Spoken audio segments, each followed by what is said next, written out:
sports. This show Brewers and Bucks every day. It's Wisconsin Sports Daily with Steve Sparky Pfeiffer, served up by Wendy's on the Wisconsin Sports Radio Network. Download the Wendy's app today.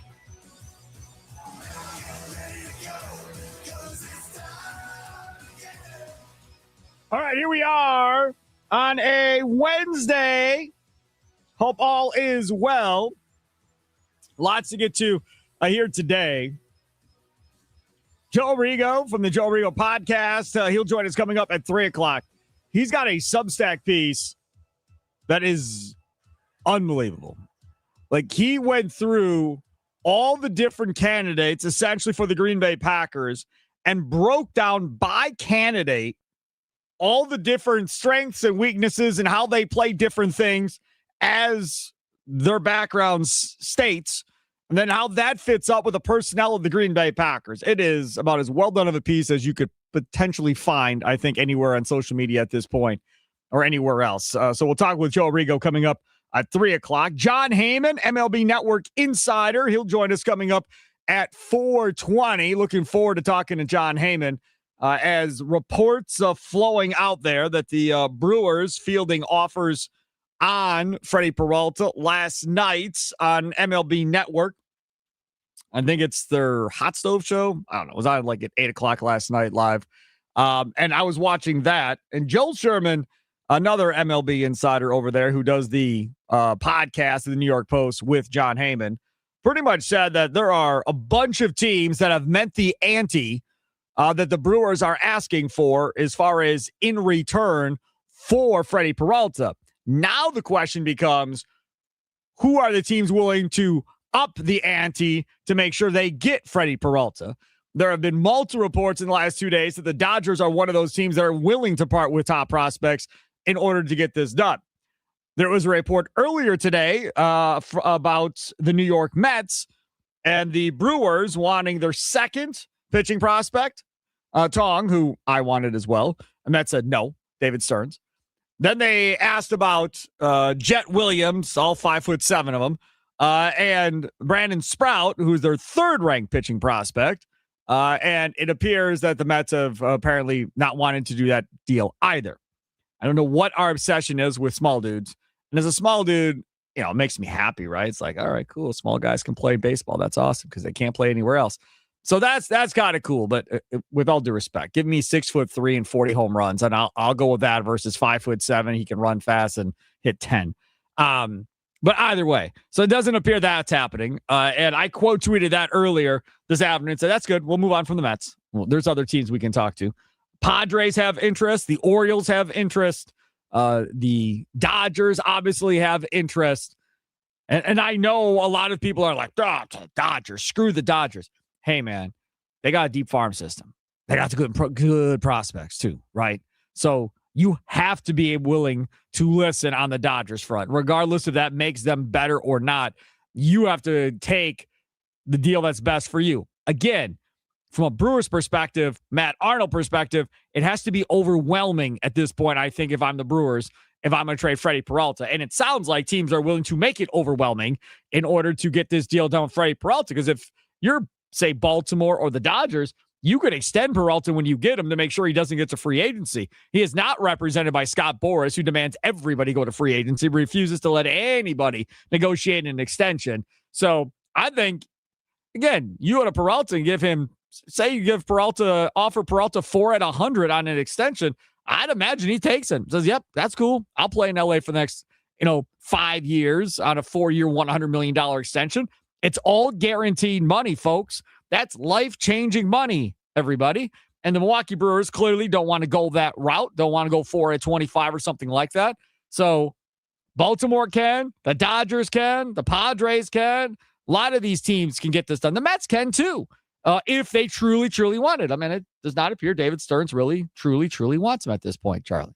No, it does not, which is kind of interesting. I feel like that's a team that for the past few years has been trying to compete with the Los Angeles Dodgers to still be in that relevant state. Well, and season, Mets fans specifically are trying to compete with the Los Angeles Dodgers. Yes. And the past 2 seasons, actually, it hasn't felt that way until the end of the regular season. And then they get a little bit hot in the playoffs. They fall short every single time.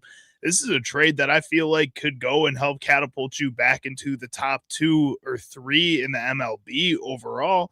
And you're not going to do it because you want to keep on these prospects that relatively haven't worked out for you in the past 5 years or so. Yep. Every prospect that you've brought up has been semi-disappointing. Move on from that and get a proven guy. Why not?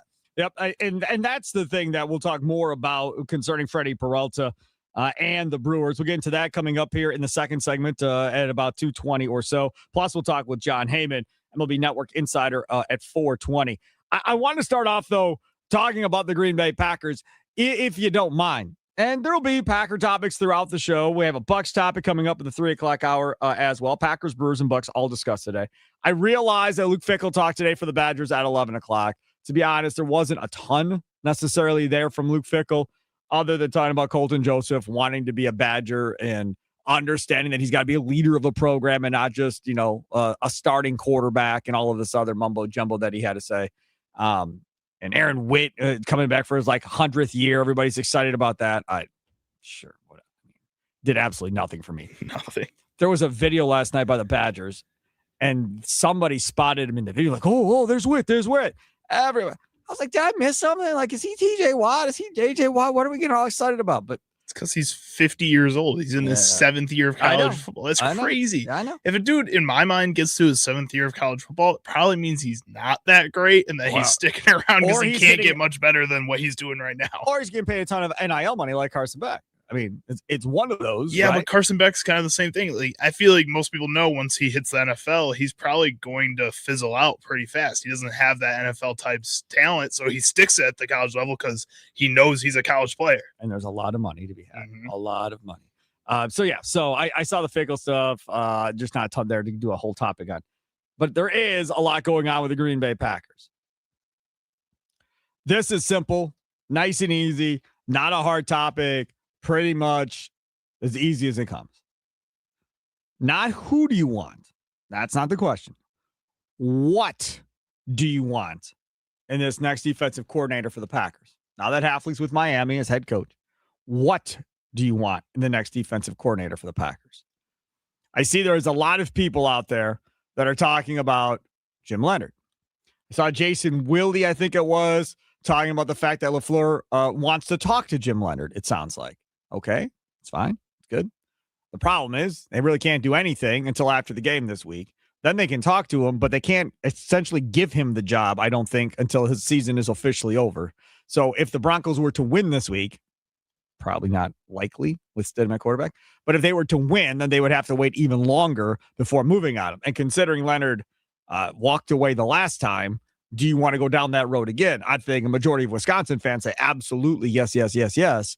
That's what you'd like to do. So saw the Leonard news out there today too. Lots of different coordinators and guys that they're going to talk to. But what do you want in the next defensive coordinator? Do you want a similar scheme as to what Jeff Hafley ran out there? Do you want them to continue to have 4 guys on the line of scrimmage and play that 4-3 defense? Try to rush 4, not blitz a whole bunch? Would you prefer them be more aggressive and play more man-to-man and not as much zone? Would you prefer that they blitz more than they have under Jeff Hafley and be more aggressive at trying to get after the quarterback? Maybe you want an extreme changeover and think about going back to a 3-4 style defense instead of a 4-3 defense. All kinds of options on the table for you. I trust you all listening are very smart people, smart Packer fans, and so forth. So what do you want in the next DC for the Packers? Nicolay Law, talking text line 414-677-1250, 414-677-1250. On the social, streaming at WI Sports Radio on X and on YouTube. And, of course, the audio version of it, not the video version, but the audio version, streaming, as always, at wisportsradio.com, wisportsradio.com to check that out today, whether you're in Duluth, if you're in Wausau, Green Bay, Appleton, Milwaukee, southeastern Wisconsin, wherever you may be, always available wherever you want us to be. What do you want in the next DC for the Green Bay Packers? John and Franklin, you're next on Wisconsin Sports Daily, served up by Wendy's. What's up, John? Hey, Spark, how long of a segment you got here? We got time. Okay. There's several things I want. Attention to detail. So our cornerbacks on fourth down don't catch an interception to pad their stats that cost the team 22 yards in a critical spot of the game. Yeah. I want toughness because I believe there's a void in the coaching staff. Now, I know they say Versace brings that, but obviously I'm hoping he doesn't bring anything because I'm done with that guy. But I want somebody with toughness. I think LaFleur he's got a good head for game planning, scheming, coming up, as is very often represented in the early parts or first three quarters of games. But the last thing I want in my defensive coordinator is the ability to adjust to an adjustment. It seems like we were just lost late in some of these games, and I know the stats weren't that bad on the defense, and a lot of it wasn't the defense's fault necessarily. But there were critical times when we allowed things to happen that we shouldn't have allowed to happen. And I still think we can improve from that position, even though Hafley wasn't a bad coordinator by any means. All right. Very good, John. Thanks for the call.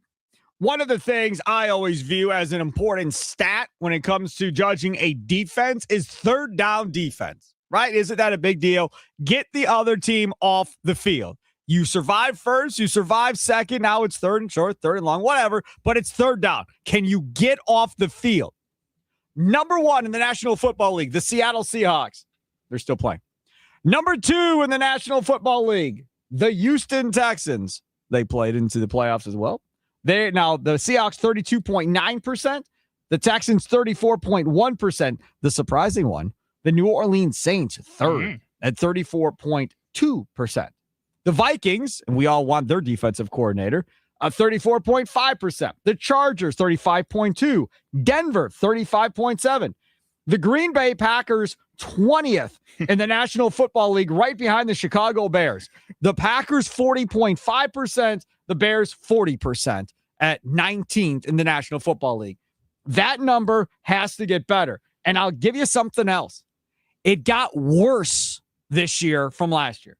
Last year, the Green Bay Packers, 36.5% last year was this Packers defense. They actually got worse, Charlie. I mean, that makes sense in my mind. I think when you have a guy like Micah Parsons on the field, especially on third down, a lot of teams are looking to key in on him and for him to be the main point of your defensive scheme. So I feel like sometimes you have to get a little bit more creative to make Micah Parsons a decoy on third down to get other guys open versus last year. You didn't really have to do that. You were just, anybody can be that guy right away. Your playbook's a little bit more open. You don't have to use anybody as a decoy as often, or you can switch that decoy around. And then the other thing is when halfway through the season, you lose Micah Parsons, who is your best pass rusher, that also throws a huge wrench in your game plan and how you attack this pass rush. And you saw that the Packers were not able to do that as consistently in those last few weeks against offenses that also aren't that consistent. Yeah, the other team's defenses were fun, but you were losing games to offenses that were able to beat you on third down when in previous games they haven't been able to do that. And I think that's something that the Packers definitely need to key in on moving forward here in this defensive coordinator search. I think that is definitely something that you have to pay attention to. How about this one here? This is another good one. Opponent average time of possession. Okay, so how long, do they have the ball for in a given game when you look at it? The Packers 23rd in the National Football League, over 30 minutes a game. Number one, Buffalo, 26.5 minutes. Then the Chargers, Tampa, Houston, then New England are your top five in this one. That's pretty crazy. Again, that means that the whole game plan that the Packers had going into the season of trying to drain the clock offensively, have a lot of play action with the running game going as strong as possible. Other teams were just able to use that game plan against them more often. You got beat at your own game for a majority of the season, according to that stat. I mean, that is not good. I think when you look at that. How about this? Opponent fourth down conversions per game. Now, these numbers aren't that big. Green Bay, 27th in the league. Number one, Kansas City gave up like 0.4 conversion on fourth downs, right? Cleveland, 0.4, Buffalo, 0.6, Philly, 0.6. The Packers, 27th at 1.2 fourth down conversions allowed per game. Worst were the Steelers at 1.6. I wonder if that number gets a little skewed too, because you have 4 games against the Lions and the Packers, or against the Lions and Bears, where both those teams are going to be a little bit more aggressive on fourth down. And the other thing I noticed, when teams got past that 50-yard line against the Green Bay Packers too, they seemed more confident to go for it on fourth down. It seems like, again, the shorter the field got for the Packers this season, the more concerned people started to get about their defense as well. Yeah, that's obviously a big thing too. Opponent plays per game, Green Bay 23rd in the league, 63 plays per game for the opponent's offense. Number one, Buffalo, 56 plays, Chargers 57, New England 58, Houston 58. So all this talk about Jeff Hafley this, Jeff Hafley that, you look at some of these numbers, they're not exactly overwhelmingly great at this point to say that, oh man, they can't get any better. There is lots of room for improvement with this Packers defense and who they decide to hire next. There is. And I think that when I look at what I want to see in a defensive coordinator the most, I think something I want to see is kind of what John was saying and what we're talking about with Anton in the chat here, just a more aggressive style with the defensive backs, and just kind of a more aggressive style overall. Like I've talked about, a veteran defensive coordinator that has an identity, kind of knows what he wants and what in himself and in this league. And also somebody that I think is going to challenge Matt LaFleur a little bit, that when you have a guy with experience at that defensive coordinator position, maybe your seat is a little hotter behind you. And that gets your fire going and gets you to be a little bit more aggressive in the right moments on offense. What do you want in the next defensive coordinator for the Packers? Nicolay Law Talk, text line 414-677-1250, 414-677-1250, 920. We need somebody with fire to get these guys going. Nate, north side of Milwaukee, he texts in from the 414. I don't know who I want, but I know I don't want to promote within. Promoting within is more complacency, and we already have enough of that. One side of the ball has to bring in edge. I'm with you 1,000,000%. Nobody from on this staff do I want promoted. I agree. It has to be somebody new coming in from the outside. Now, if that person interviews these guys and says, okay, I want you, you, and you, and the rest of you are gone, fine. I don't care if they want to keep one or two. I don't care. They don't want any of them. They want their own staff. Remember, there are 10 coaching staffs that were pretty much said, you're done. Your coach is gone. So there are plenty of people available. Then on top of that, guys that had contracts that are expiring on other staffs that do have head coaches that are also free agents at this point. So there's plenty out there. For me, what do I want? It's simple.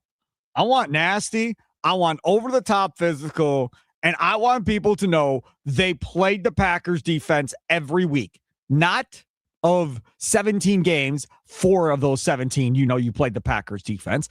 I want that relentless, aggressive, over-the-top physicality week in and week out. Now, how much of that comes from the coach? Some. How much of that comes from the players that were drafted? Quite a bit. And that's where I think the defensive coordinator should have more of a say and more in play here as far as what type of dudes they're drafting onto this defense. And Tom Capers had no say in Green Bay with Ted. None. Ted just did what he wanted. Here, figure it out. That's my job. I'm talent dude, as Gilbert Brown would say. Right? Cool. Here, the way they have it set up right now, regardless of who it is that you bring in, regardless if I like the person or not, whoever it is, that person should sit in on interviews with these guys when you have them.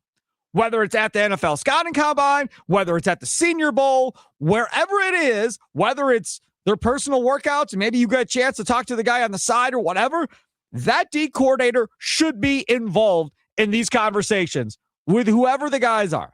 Does he have to be involved in all of them? No. But I would say anybody that's considered top 3, yes. Top 3 rounds? Yeah. Those guys? Yes. I want him involved. And I also want the position coach involved too, whoever that is. So if it's a DB, I want my DB coach and my coordinator to come in and ask questions. Because I'm a GM, right? I'm Goody. I'm not in the room with these cats. I'm not talking X's and O's and all this stuff with him necessarily. He got the general understanding. Goody's never been a position coach as far as I know. So have them more involved, more hands-on, and let them have that. Say what you want about Joe Schoen and the Giants GM and all of that. And this whole big thing about, him and Jim Harbaugh are going to collaborate, but Harbaugh's going to have final say, which is similar to what happened in Seattle with Schneider and Pete Carroll, right? Schneider was the GM. Pete Carroll got final say at the end of the day. Well, Dabble, I don't think, had final say to begin with in New York anyhow, but you saw in Hard Knocks, they get in the room and they're having these conversations. And Dabble was like, Romo Dunse's a nice guy, but he ain't a dog. I want a dog. I want Malik Neighbors. And I don't know who Shea would have drafted, but he's like, all right, coach, that's who you want. I'll go get you Malik Neighbors. And he got the guy that he wanted and had him as part of the process. That's how this has to go with whoever this defensive coordinator is in my mind. They have to be involved in the process of draft, and they need to be involved in the process of, if you're going to go get somebody in free agency, I want them involved there too.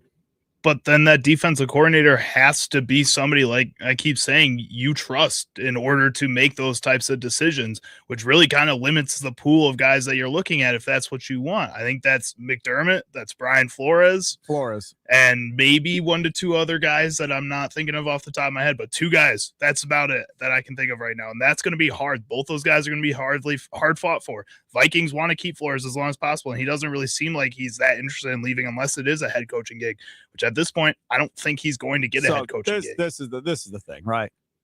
Money talks.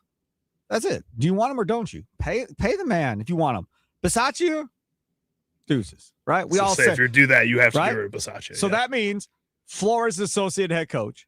Your associate head coach, your defensive coordinator, you'll be the highest paid defensive coordinator in the league. Here is X amount of dollars, and we're going to make sure we take care of you for 5 years or whatever. I would just match him up with LaFleur. Call it a day. You two are lock and step with Goody and LaFleur. Same deal all the way across the board. That's all guaranteed money, folks. All the way across the board, you're ready to roll. And then maybe you have a conversation about, hey, if we end up moving on from LaFleur, you'll have that opportunity to take over and be that next guy if this doesn't work out with Matt for the rest of your contract, those next 2 or 3 years or whatever the case may be. I just think you have to go all in if you really, really, really like the guy. And I don't know how you cannot really, really, really like the guy, considering his track record with defenses in this league. I know the head coaching thing went sideways and how he treated players and all that, whatever, in Miami. I get it. He's got the lawsuit against the National Football League. I get that too. But if this is truly about winning championships, if this is truly about bringing the Lombardi Trophy back home, if that's what this is all about, then put your money where your mouth is and pay the dude and get this done. Now, if he gets a head coaching job, well, nothing I can do about that. But if he's available and it's a bidding war, go win the bidding war. I mean, that's what you did with Micah Parsons, was putting your money where your mouth is. That's what you did with Jordan Love. That's putting your money where your mouth is. This contract extension for Matt LaFleur and Brian Gutekunst and Russ Ball. Wait till you see the numbers on that. It's going to be putting your money where your mouth is. So, yeah, it would make sense to keep that trend going with a Brian Flores if you were to get him at defensive coordinator. But also because you've done it a lot so far, maybe this is a spot where you don't do that and you play it a little bit more conservative. No, hell no. The Bears just won the division. I'm not playing nothing conservative. I'm going to find me a defensive coordinator that's going to shut this division down and have a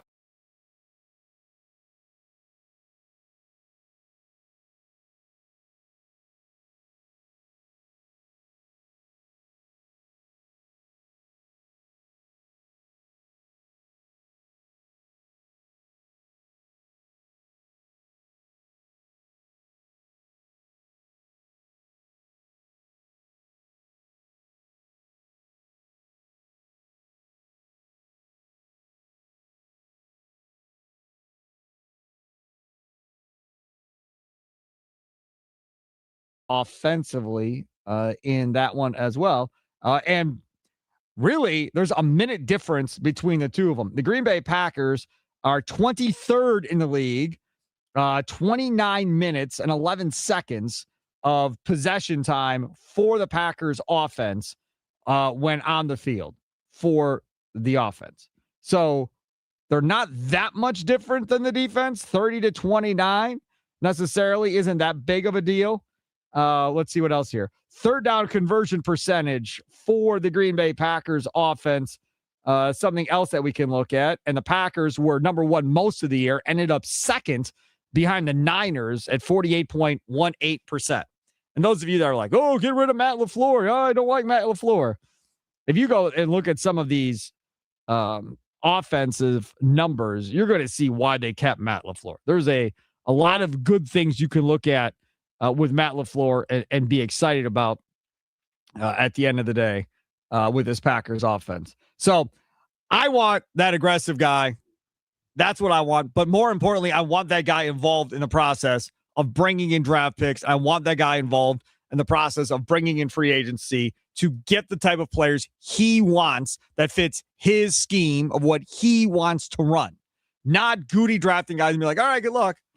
Make it work. Like that I don't want. I don't want nothing to do with that. So if it's Flores, if it's whoever, let them have the say at the end of the day. Coming up next, we're going to talk about this Freddie Peralta deal. Does the return on Peralta have to include someone that replaces him in the rotation? Meaning, do you have to have a major league ready starter as part of this deal coming back if you're the Milwaukee Brewers? So if you're Matt Arnold, is that something you require in a possible deal for Freddie Peralta? Nicolay Law talking text line 414-677-1250, 414-677-1250. Bucks and Thunder play tonight in rivalry week. When did the Thunder become a rival of the Milwaukee Bucks, by the way? That doesn't make any sense to me. When the Bucks win, you win at Wendy's. After every Bucks win, stop by any participating Wisconsin Wendy's for a free small vanilla or chocolate frosty classic. No purchase necessary. This offer is only good for 24 hours after win, so act fast. Get that free small frosty classic at Wendy's.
Welcome back. It is Wisconsin Sports Daily, served up by Wendy's. Sparky here, Charlie using over there. I'll wrap up this Packers segment. We're all off, like always. The last couple of days, I feel like we're supposed to break it like 2:20. In the last couple of days, we broke it like 2:30, which then screws up the whole last half hour of the hour. It's not my fault. No, it's totally my fault. I'm not blaming you at all. No, it's totally my fault. I'm the idiot doing it. Ron and Rome, you are next on the Nicolay Law Talk and text line. What's going on, Ron? Yeah, hi. Well, a lot of this is complicated. One thing affects another thing, so you Right. can't blame it all on LaFleur. Yep. But when you said that they were good at time and possession, Charlie looked it up for me. In the fourth quarter, they're 30th with only 6 minutes, Which is awful. So that the problem is we didn't have a good run game. Partly Josh Jacobs was hurt, but the offensive line is mediocre. And then especially when Parsons went out, our defensive line can't stop the other team. So it all goes together. You don't know if it's Goody's fault, if it's MLF's fault, but I do think MLF is good at scheming before the game, but he can't adjust to when the other team adjusts in the second half. See, and I agree. I'm with you. And part of this that has to be figured out, and I pray to God that somebody steps in and figures this out. You cannot keep Adam Stenavich on this staff. And you cannot keep Luke Butkus on this staff.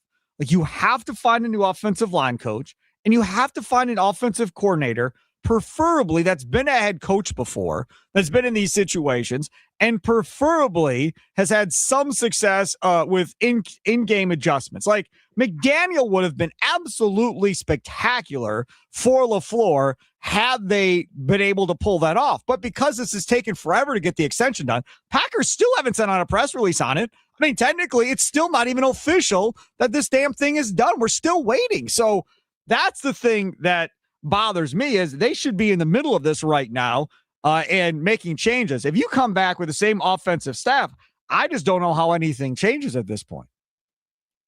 Well, I'm fortunately I am pessimistic, but we'll see what happens. We got to keep our fingers crossed. We'll see, Ron. Thanks for the call. I don't. What's going to change? You got the same people in his ear. So if Getsy is still there and Stenavich is still there, and these guys, those are his two main guys, right? As far as game planning and all this other stuff. If those two dudes are still there and have the same influence that they've had this year, what changes? I don't see anything changing. The voices in the room have to change. You don't have to change all of them, but you got to change a couple of them to bring a fresh, new, different approach and new voices that he can talk with during the game in big situations. That has to be something that happens here. Well, and it has to be the voices that in the past haven't brought you success. Stenavich in the past has kind of plateaued as what he is, an offensive coordinator. A good offensive line coach, but they moved up to OC. And again, to be honest with you, I don't know what this dude does all week. I have no idea. I'm sure he's involved. But as far as they're having to be a fall guy to fix this, I'm sorry that it's you. It may not deserve to be you, but there has to be somebody else in that room. It's got to be Getsy. He's got to get out of that room, dude. No. At this point, what is he adding in value? Charlie, he's been a loser everywhere he's went after he left Green Bay. I'm good moving on from him, too. That's what I'm saying. Get rid of him. I don't want him either. That's what I said. Get rid of him. No, but see, this is the thing. He's like a senior analyst or some BS title they gave him. Him and Stenavich and Butkus, all three of them can go together to Miami. Maybe Halfley wants him. Oh, hopefully, at this point, Getsy, that would be crazy if he gets a job anywhere else in general. Like, I don't think he's helped a single want him as OC. person. No, not at all. No. I'm saying, again, I was saying I want Luke Getsy out. These are the guys that in the past have this resume of just not being successful that you are listening to as a head coach. And you are somebody that is successful in Matt LaFleur. So figure out how to surround yourself with like all the best business people on earth always say, with people who are successful. That's how you are successful. No. The other thing that good business people try to do is surround themselves with people smarter than you are. Right? They make you look better because they have the ideas, and that's how this all works. Stop being the foster home, man. Stop sitting there and letting all these poor puppies come to you to rehab a little bit. Mm-hmm. At some point, you got to make yourself better too. It is so true, right? Salah is there. Getsy is Nathaniel there. Hackett is there right now. All of his guys come in, but the guys that come in, I mean, not Salah, but The other two guys, they've been losers everywhere they've went. Well, and if since they left here. If Saleh doesn't perform well in his new head coaching job in Tennessee, he's going to be in the same boat as all those other guys. Yeah, and then he'll be back again. Exactly.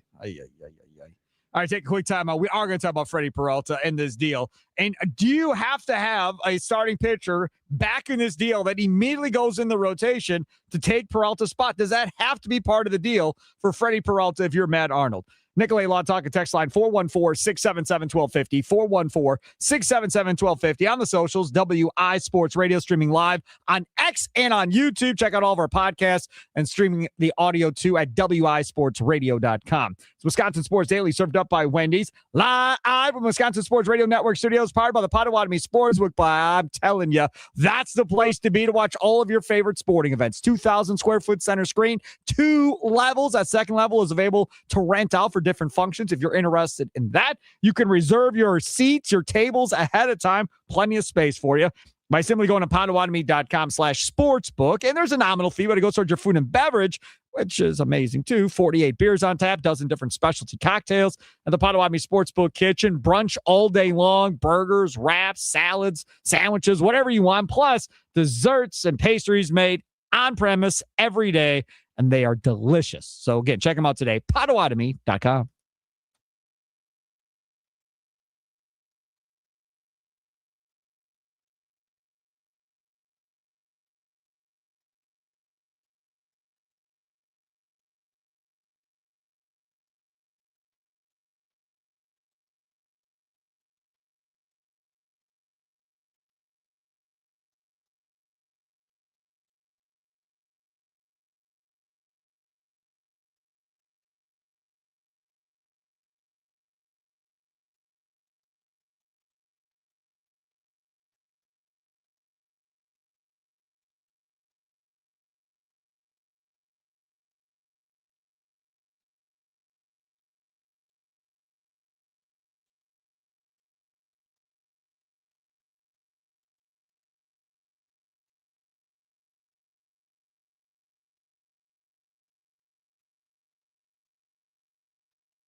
Welcome in. It is Wisconsin Sports Daily, served up by Wendy's. Sparky here. Charlie using other side of the glass. Still to come, Joe Arrigo. Joe Arrigo podcast has a thing up on his Substack that is amazing. Goes over all the different defensive candidates for the Packers. It talks about all the schemes they run, how it fits with Packer personnel that they have, and the whole deal. It's about as good a research as you're going to find anybody writing anywhere on the internet at this point. So when we talked to Joe Arrigo about that, I was just blown away by it. That comes up here in about 15 minutes. Then John Heyman, MLB Network Insider. We'll talk with him coming up at 4:20. Get the latest on the Brewers and Mets and Dodgers and Padres and everybody else that's involved. The question here is, does the return of Freddie Peralta have to include someone to replace him in the rotation? Does it have to involve someone involved in replacing him in the rotation? Whether that's a AAA guy that don't care, he's going right in the rotation, no AAA time, whether that's a vet, whatever the case may be. Nikolay Law, talking text line 414-677-1250, 414-677-1250. It feels like to me, based off of the limited stuff I've heard, that is what they're trying to do. It feels like they are trying to find probably a young up-and-comer like Mizorowski that they can just put into the rotation with Mizorowski and essentially have their two frontline aces set up in this rotation for the next, 5 to 6 years between Mizorowski and whoever they get back in this deal for Freddie Peralta. And then you put those guys together with Logan Henderson, with Chad Patrick, with Quinn Priester, and just leave your starting five alone and move on. Or Robert Gasser, that's who you want to go with. And leave it and move. That's what it feels like.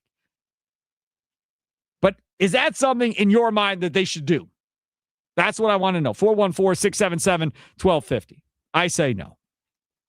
I'm not on this bandwagon. Would I like it? Sure, I'm fine with it. I'm not going to be mad if they do it.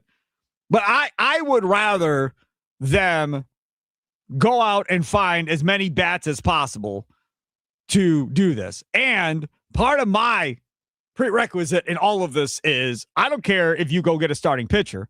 I want a power bat of some sort coming back in this deal. I want somebody that has numbers down in the minor leagues that's hitting 25 bombs on a year-to-year basis or did last year in AAA or whatever. I want power in this package coming back. Power, power, power, power. They've got plenty of pitching. And I know you could never have enough, Sparky. I get it. But they need more power. And that is where I'm looking. And I don't care what position it is. I'll go out there on the record and say this too. I'm good with an outfielder. If y'all want to ship me back an outfielder that's got some pop that can play in a corner, I am more than fine with a corner outfielder with a whole bunch of power at this point, Charlie. I'd be okay with that too. I think you look at this team and we've been so focused on the middle infield and that third base position and even to some degree the starting rotation because you are expecting some kind of move to happen here with Freddie Peralta, that I think it's kind of easy to neglect the fact that Sal Frelick may not be a long-term option on this team, that the depth pieces for the Milwaukee Brewers in the outfield right now may not be long-term options for this team, and that going and trying to find another player that can match up with a Jackson Chourio timeline-wise, but has also kind of made himself known at either the AAA level or early on in his MLB career, could be a really nice pairing, especially considering all the talent you have coming up in the minor leagues for this Milwaukee Brewers team. Again, we've talked about it. The third base position, you have two top 10 guys there. You have the future of the franchise in a lot of people's minds in one of two players, right, in Jesus Mate or Luis Pena, depending on who you ask. Down there at shortstop or second base, you are set at those positions. Starting pitcher, we've talked about it before. You have a plethora of arms there that are ready to go this season. Guys that are in your bullpen right now that could potentially be in your starting rotation if you wanted that to be the case.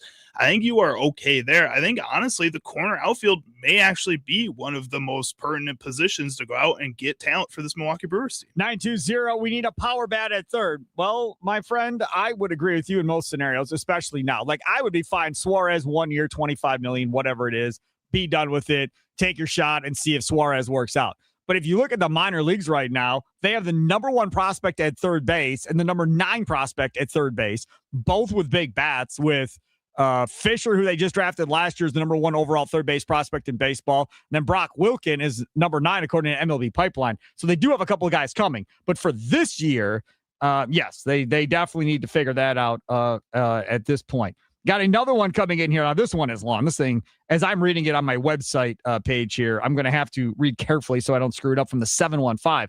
I know this will make a lot of Wisconsin people mad, but I wish the Brewers would package Freddie and Christian Yelich together, ship them both to the Mets or to the Dodgers. Take that $34 million, lock up Terang and Frelick, and get 3, 4, 5 players. One starter would be nice, but not necessarily needed. With this scenario, Freddie is gone in 10 months anyway and has a lot of miles on his body and susceptible for an upcoming injury. Corbin, Brandon, and Christian actually continuously is hurt. Taxes the bullpen workload with his 15 to 20 season starts. Both are great, phenomenal locker room and community people, but don't truthfully make the team better for the long term. Plus, with those players, are also making the team's chances competitive moving forward. He says Yelich is a liability in the outfield, not only a DH and replaceable. Freddie is not that great. 5 1/3 innings average with 17.4 innings, 17.4 pitches per inning. I'm not against it.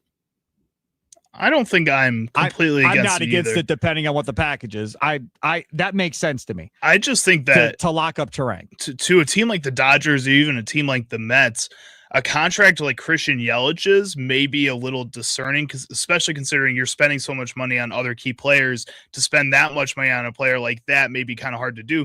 This kind of trade may actually be a little bit more appealing to teams like the Pirates and other teams like that were trying to push their salary up a little bit this Yelich season. has a no trade clause, though. That's the other thing. You got to get him to a spot that he wants to be. So it's going to have to be a nice location or a winning team, Like and that's going to be hard. The Padres are an interesting team. Arizona is an interesting team. West Coast, warm weather, right? He ain't going to Pittsburgh or Cleveland or something. No. But West Coast, Houston maybe. Could be an interesting team if they still want to be competitive right now. Yeah, I mean, that's another one. I mean, it would definitely change the landscape if the Brewers said, if you want Freddie, you have to take Christian. If that was the deal, we'll give you Peralta, but you have to take Yelich. I don't know if that would increase the prospect package or decrease the prospect package. It may actually work against you, but Yelich had a really good year last year, so it shouldn't hurt the package, I don't think. I don't think so either. I think with Freddie Peralta, and then if you were to throw in like another mid-tier prospect or something like that, you can get 2 high-end prospects from another team. I think with Christian Yelich, it's more like you get 1 high-end prospect and then 2 to 3 mid-end prospects, or maybe an MLB caliber starting pitcher that's not a stud or is 30 years old already that can still help you out in that rotation. Talk about high-end prospects. How about high-end superstar caliber players? That is what we're talking about with Habish, and Rotier, baby. They are superstars. Built in Wisconsin, trusted nationwide, been around since 1930, and you've known all about them your entire life. I don't care how old you are. You grew up hearing about them on the radio. You grew up hearing about on TV. More than likely, most of you have either used Habish, and Rotier and have had great experiences, or you know somebody that have, and they tell you how about a great experience it is. Yeah, they've won huge cases around the state. No question. And huge cases around the country. But no matter how big or small your case is, they are going to treat your case as the most important thing to them, because it's the most important thing to you. And that's why you should go to them. Habish, and Rotier. That's where you should go. Call them today, 800-2HABISH. That's 800-242-2874. 13 locations around the state, regardless of where you may be. Green Bay, Madison, Wausau. They're everywhere you want them to be. Check them out. Visit Habish.com. Coming up on the other side, well, what do we have here? Joe Arrigo will join us from the Joe Arrigo podcast.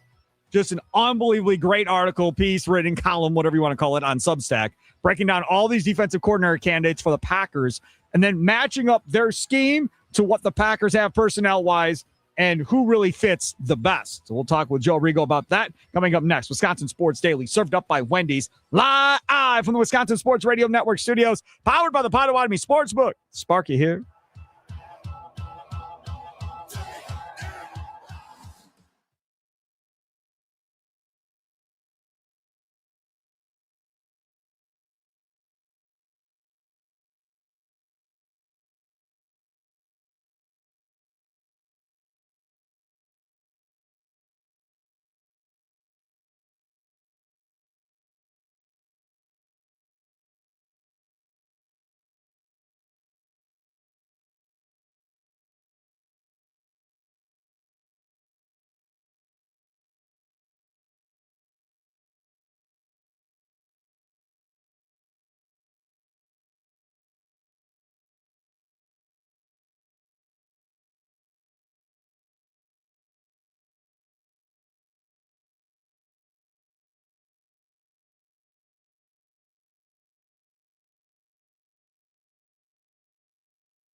Some shows talk about one team.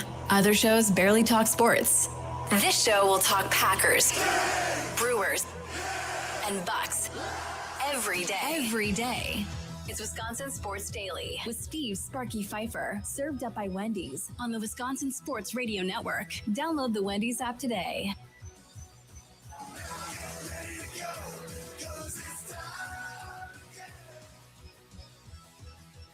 It is that time again. Welcome in as we broadcast live from the Wisconsin Sports Radio Network studios, powered by the Potawatomi Sportsbook. Steve Sparky Pfeiffer with you here on a Wednesday.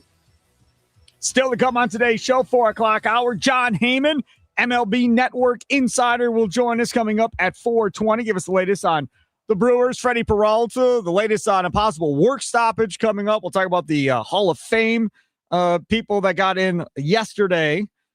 Andrew Jones, talk about that. It'll be fun. And then John Greenberg of the Milwaukee Admirals, El Presidente, he'll join us coming up at about 4:45 or so, all in front of Hot Stove Weekly with the franchise Tim Allen and Tommy Wirtz. They got the Brewers pitching coach on tonight. They got the Brewers hitting coach on tonight.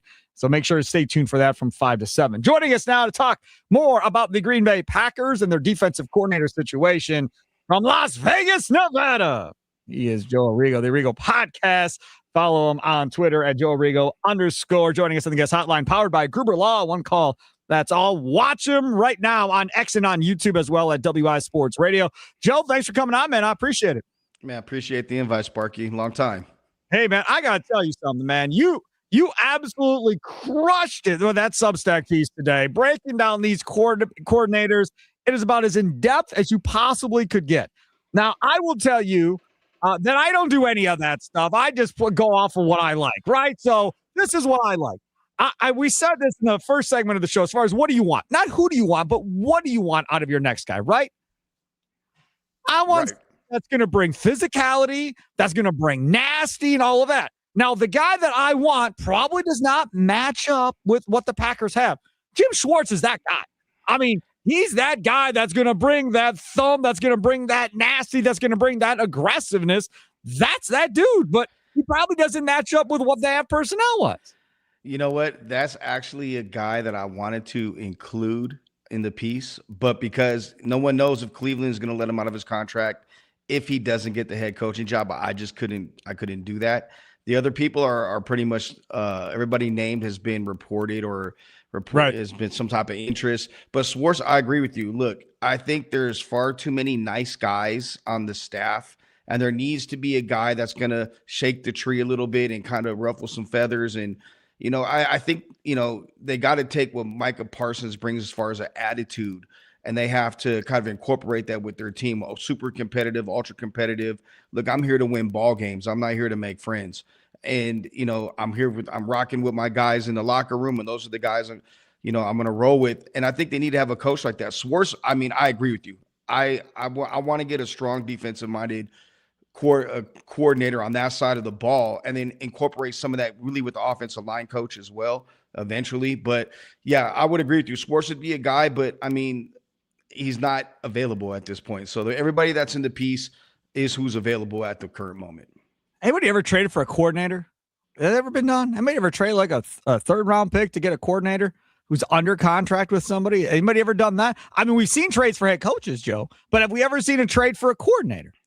I don't think so, and that'd be interesting if they could. Look, whoever gets the Cleveland job, they have a decision to make, because Schwartz has flat out said if he doesn't become the head coach there, he wants out of Cleveland.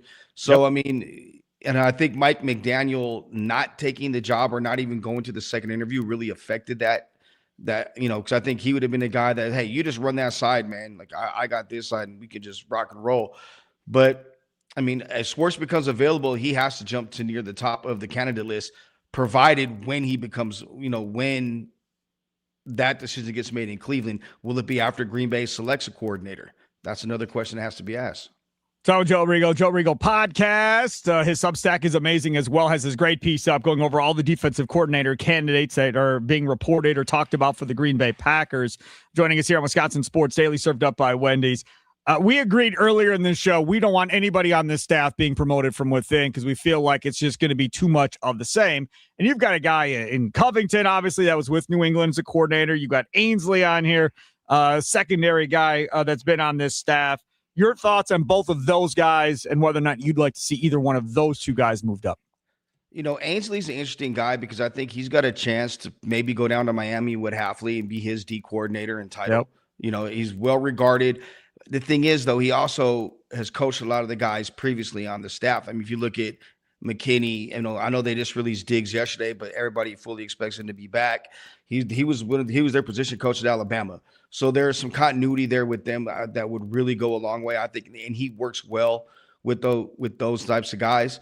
With Covington, look, he didn't do great in New England, but he's a hot name. He's a name that, interviewed with Dallas. There's a couple other teams that are interested in him. And he's a really good D-line coach. As far as wanting them to be promoted to the coordinator role, I'll take a hard pass on both of them. All right, another guy that I'm intrigued by, I'll be honest, is Christian Parker with the Philadelphia Eagles. He's been around a bit, obviously, and still considered younger for that coaching position, and is a hot name talked about around NFL league circles. Yeah, and he has ties to Green Bay. He was there, early on with LaFleur, and he interviewed the last time around for the D coordinator position. He's a guy that, you look at that Eagles secondary, they fly around, they get to the ball, they intercept the ball, they can create turnovers. I like that. He's from the Fangio tree, which is another, I think something defense is very similar to what Hafley's playing for the most part, right? Eyes on the quarterback, playing a bunch of zone, very similar. Very similar. And I think that's kind of been with everybody that's listed, that's kind of the similarities with all of them. If you look at just traditionally the hires, you don't want to kind of deviate too much from your personnel already, but you don't hire a guy just for your personnel. You have to find that right mix. He's an interesting guy. I think he'd be in the top 4 if it comes down to like 4 finalists. I'm pretty sure he'll be one of those guys. Talking with Joe Arrigo, the Joe Arrigo podcast. Follow him on X at Joe Arrigo_. Check out his Substack. Highly, highly recommend. Like I said, great piece. And literally, I'll just quickly kind of go through it. So, like, he has Jim Leonard down, right? And it says disguise, pattern match, calculated violence. And then it goes on what he likes to do in early downs, what he likes to do on 3rd and long, what he likes to do in red zone, what changes immediately, year-to-year expectations, and so forth.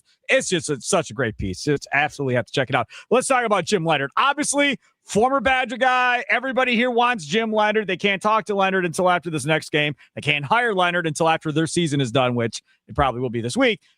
So there's that, but there's also the other aspect of kind of left him at the altar the last time. So there is that whole thing. Now, I heard earlier today, I think it was Jason Wilde saying that he hears Matt LaFleur wants to talk to Leonard again. So maybe that door is still kind of open. He definitely is different than Christian Parker. 100%, because Jim is a guy that, quite frankly, is born for this job. If I could just be real simple about it, he is, obviously born, raised Wisconsin, he's Wisconsinite, but just from his acumen, the way that he can, kind of create coverages, mix and match coverages. Now that has had a couple years in the NFL where he, as a coach, where he can kind of maybe communicate even better than what he already did on the back end when he was playing. He also has the Rex Ryan tree as far as, that's who he played under. So now you have along with him, and then with Vance Joseph now in Denver, you have like 2 different schemes that he can kind of intermingle them and put together. And he already has the pieces in place in Green Bay if he were to get the job to do what he wants to do. Now, obviously, they got to upgrade the cornerback position a little bit.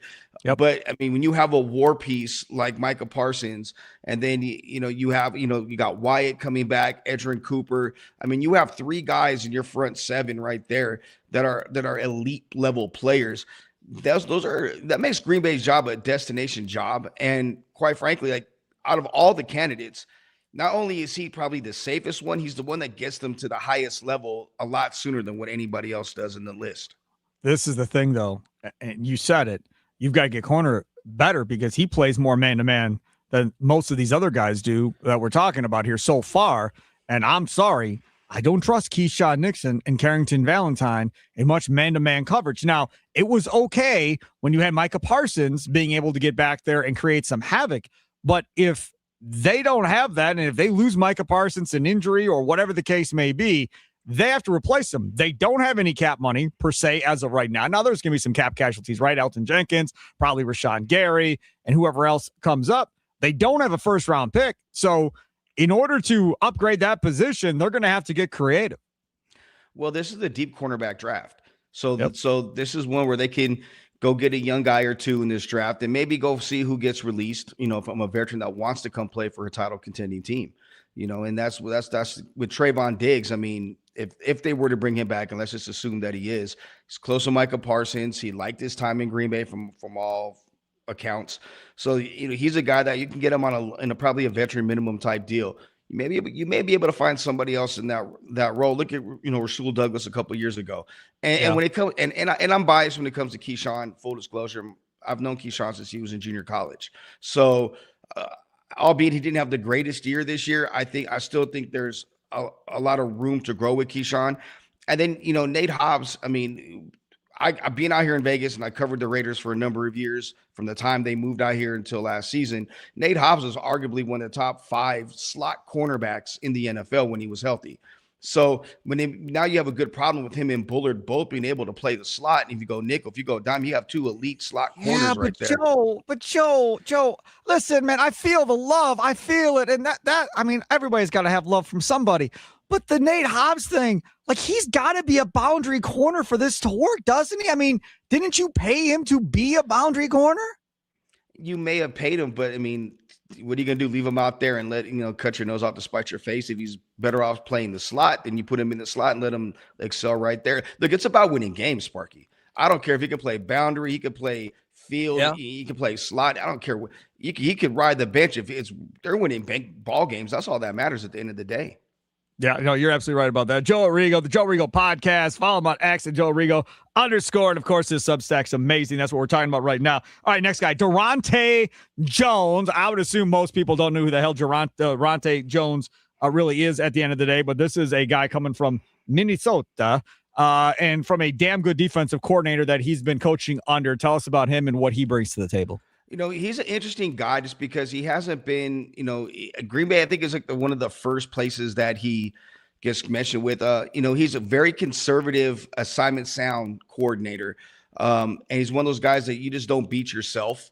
It doesn't create a lot of pressure with blitzes. It's basically your coverage wins or loses on the down. Another bend, don't break style defense. What changes immediately with him is cleaner execution and fewer mistakes. I just don't see, the floor gets raised, but the ceiling doesn't. So I think he's a guy that people can take a look at and say, okay, he'd be a good candidate, but I don't know if he's that guy that gets anybody excited. Next guy up on your list, Jonathan Gannon, the former Cardinals head coach. He's a weird dude. So I don't know how he fits necessarily on the coaching staff or whatever, but as I said earlier, and it really has to be the case with Gannon or with some of these other guys that have a lot of experience, you have to include them. If you're taking a defensive player in the first 3 rounds, that guy's got to be involved in the interview room to make sure that they mesh. It's the personality that they want, that you're on the same page. If it's a free agent, they have to be involved. For so long, Ted Thompson just told Dom Capers, hey, take whoever I give you, figure it out. And that's kind of how it was. And if you're trying to get more physical and reshape the personality of this defense, they have to be involved together as a unit. And this is a guy that was a former head coach that brings a lot of experience to the table, including his time in Philadelphia. Yeah, and if you go back to what Matt LaFleur said after they played the Cardinals when they talked about it, I think Green Bay averaged the fewest yards per attempt. I think the 4.7 yards per attempt because of what he does on defense. He does a lot of different things. Like if you want a guy that's more of a college-style defensive coordinator, he would be the guy because he can fine-tune some things and we can do this a little bit differently. But quirky would be an understatement when it comes to him. There's a video online that's kind of cringeworthy of him talking to the Cardinals prior to, I think after he got the job, talking about fire in the belly. Did they drive there or take the bus? The players are looking around like, who is this guy? Like, are you serious? So, look, LaFleur seems to like what he did against his offense. So I think that's kind of one of the reasons why they had him come in for the interview. how does his style mesh with what Hafley was running? You know, he again, Fangio influenced, very passive. You know, fewer deep shots are allowed, which kind of goes along. So a lot of zone. Yeah, a lot of zone. More underneath completion. So if fans are death by 1,000 paper cuts, that's what happens with this defense. 4 rushers, zone eyes, rare blitzes. So I mean, again, light boxes. You know, you're going to rely on your front 4 to get to the quarterback. If you can't get there with your front 4, then most offenses will pick them apart. And without Micah Parsons, they're not going to. So next one. Now, this is a guy that I'm at odds with the Packer fan base on, and Packer bloggers and everybody else. Everybody wants Raheem Morris. I'm sorry, man. I'm not in on Raheem Morris. I'm sure he's a nice guy. I've heard he's a nice guy. Players like playing for him, all of that, and that's fine. But if you go look at rankings of where his defenses have been, outside of the Rams, who bought and paid for that defense, and I don't care who the coordinator was, when you had Aaron Donald, Jalen Ramsey in his prime, and some of the other cats that had in that defense, outside of that, his defenses have not been that good. I'm not a fan at all on this one. I know he's boys with LaFleur, so maybe he ends up getting the job because of it. I'm not there. Now you're going to tell me like Keyshawn, I went to elementary school with Raheem Morris. That's my guy. You're not going to do that, are you? Good. Not like Keyshawn. Okay, good. Okay. With Raheem, there is some trepidation on my end, to be honest, because his best defense was when the Rams won the Super Bowl. Then the next year they immediately fell off a cliff. So I do have hestation with what he's doing now. Again, he's better at making weekly adjustments, and there's fewer schematic mistakes with his defense. And he also gives you multiple fronts. Again, zone heavy. They protect deep. So everything in mind, Sparky, is protect deep and zone heavy for the most part with every candidate except for Leonard. But his style, he's got an adaptable style. And he adapts to what the opponents do, which I think is good to have. And I think having some flexibility is a good thing, where you're not just, I'm married just to doing this, because that's when you get into trouble. So I do think that he's probably going to be one of the guys, the finalists, maybe based off his relationship with LaFleur. And other teams want to speak with him. Like I could see San Francisco going out and having a real conversation with him. Yeah.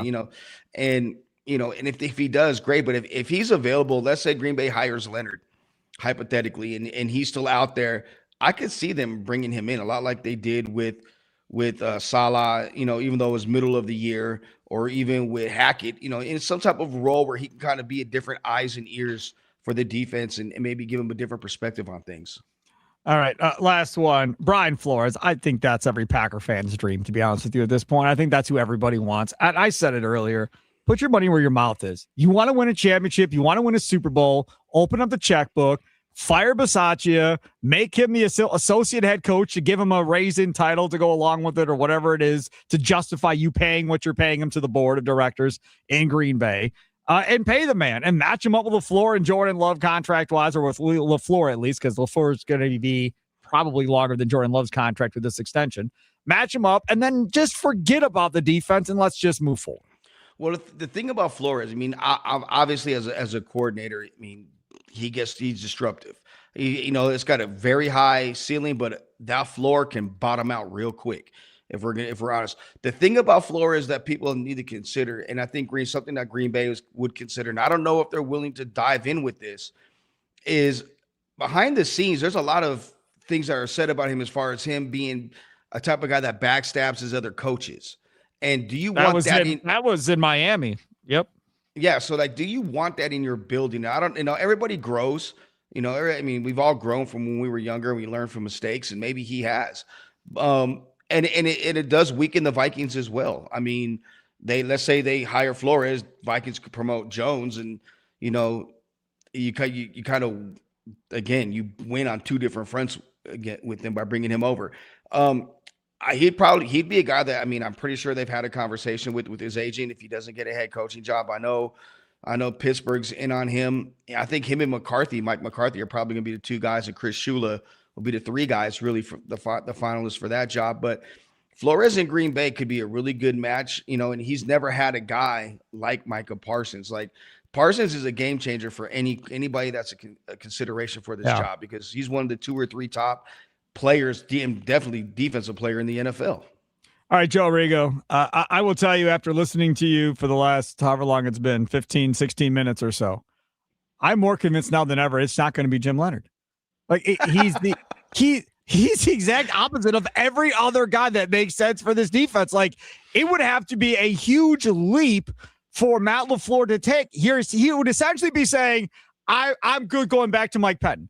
I mean, that's essentially kind of what you're saying, going back to that aggressive defense and potentially giving up big plays. And that's exactly why he went to Hafley, and Joe Barry wants to try and eliminate big plays. I think he's a scaredy cat. I don't think it's Leonard. He's going to go with one of these safe guys that play zone, keep everything in front of him, and let them dink and dunk their way down the field. I respectfully disagree. I think that he's not only the best option, he's also the cleanest fit. He's not the loudest, not the most aggressive like I wrote, but he's the cleanest. He'll win with structure. He wants to live in zone. He can play man, but he wants to live in zone. And, he can create pressure without selling out on the back end. And he likes to confuse quarterbacks. And I think that's something that has been lacking. And he doesn't blitz for the sake of blitzing. He blitzes when he needs to. So I actually think if it came down to it, if I was a betting man and I live here in Vegas and I don't gamble, believe it or not, he'd be the guy I think right now that's probably the odds-on favorite.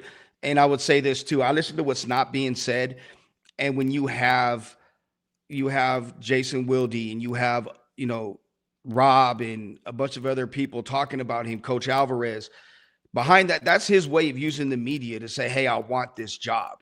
That's speaking through the media. And I tend to think that that's kind of the way that they're leaning. If they can get him, he would have been their first choice before they hired Joe Barry. And this last time that obviously didn't interview him. This time, I think they definitely want to lock him in. This is the guy I think they kind of zeroed in on. And I think it's the guy that they want to go get. I really hope you're right. I really do. I would love it, but I hope you're right, Joe Arrigo. I do. Joe Arrigo podcast, because now you got the whole state of Wisconsin listening. They're in Wausau. They're in Green Bay. They're in Appleton. Hey, it's your Sparky show. That sounds like it's going to be Leonard. I hope you're right. On X at Joe Arrigo _ check out his Substack. It's so good as well. Breaks down far more than we talked about here in detail. Go check it out when you get done listening to us. Joe, thanks so much for coming on, man. A pleasure. Appreciate you, Sparky. Have a good one. You betcha, buddy. Take care. There he is, Joe Arrigo. Check out his podcast today on the Guest Hotline, powered by Gruber Law. One call. That is all. That was really, really, really good. Really good. And that Substack, I'm telling you, is even better than what we did there on the interview, Charlie. I mean, based off that, I'm a lot more sold on Jim Leonard than I was before. Yeah, I would love Jim Leonard. I'm not getting my hopes up, though. I cannot allow myself to get crushed again, because we wanted Jim Leonard the last time, and then we got stuck with his buddy Joe. I'll tell you right now, if this goes down again where, it's Leonard, and we end up with Morris, I'm going to cry. That's 100% what's going to happen now. To physically weep if that happens. That'd make for a good short, at least. You crying on there. Could you imagine? I mean, I could see it now. McCarthy gets the Steelers job and takes Leonard as his DC. That would make sense. That would make all the sense in the world. I know people in Pittsburgh do not want Mike McCarthy. They are livid that McCarthy's a top choice, all this other stuff. That's his dream job, man. That's his dream job, man. Nobody's more proud to be from that damn town than Mike McCarthy. That'd be like Jim Leonard being the head coach of the Packers. That's the man's gig. Like, I don't know. I think it's a no-brainer. Like, if I was Steelers ownership, the Rooney family, and I talked to Mike McCarthy, he wants this, bleeds it, loves it. For example, Chris Mara for the Giants goes to Baltimore before the playoff starts to meet with Harbaugh.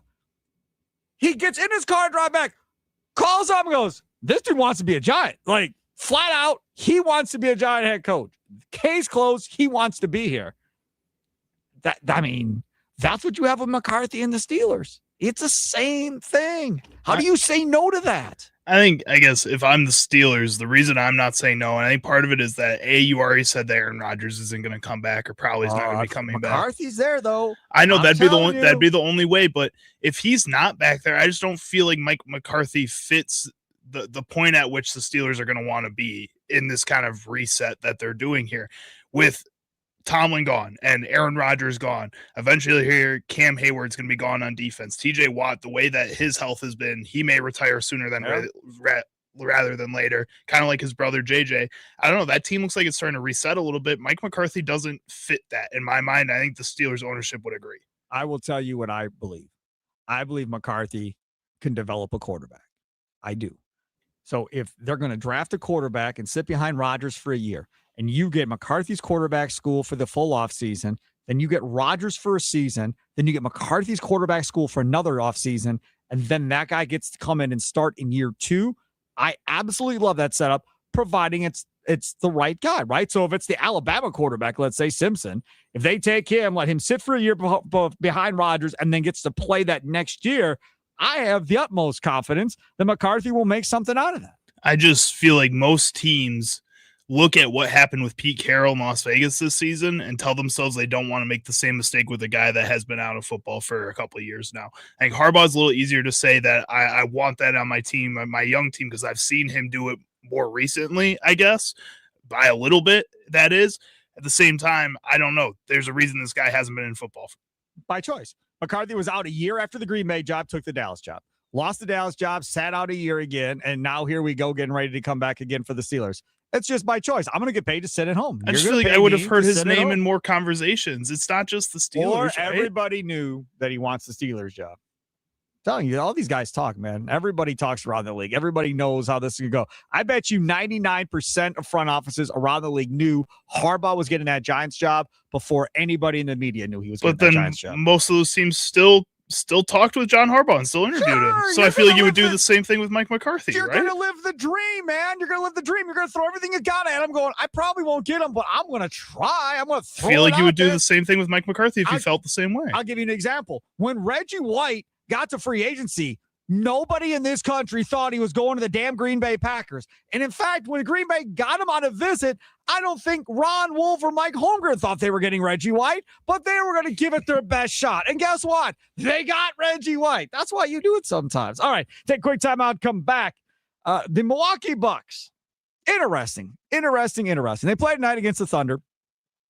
And Jim Ozarski yesterday with some comments on Discord that I found very interesting about guys he doesn't think the Bucks are going to be willing to listen on or potentially move at the NBA trade deadline here coming up. I was kind of blown away by one of the names. We'll talk about that and who would be untouchable for you.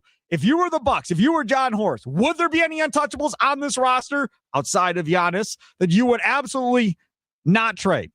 That's what we want to know. Nicolay Law Talking text line 414-677-1250, 414-677-1250. Wisconsin Sports Daily, served up by Wendy's, live from Wisconsin Sports Radio Network studios, powered by the Potawatomi Sportsbook. Let me tell you about my friends over there at Wendy's. For me, the only thing better than eating Wendy's is learning more Wendy's while I eat. Hello, Wendy's Rewards. The entire menu is up for grabs, too. Whatever food you order directly through the Wendy's app, Wendy's website, or at a restaurant, counts. For every $1 you spend, you'll earn 10 points. You can place your order for pickup or delivery with the Wendy's app or website, and you're good. That's literally all you have to do. Mobile and website orders add reward points automatically. Done and done.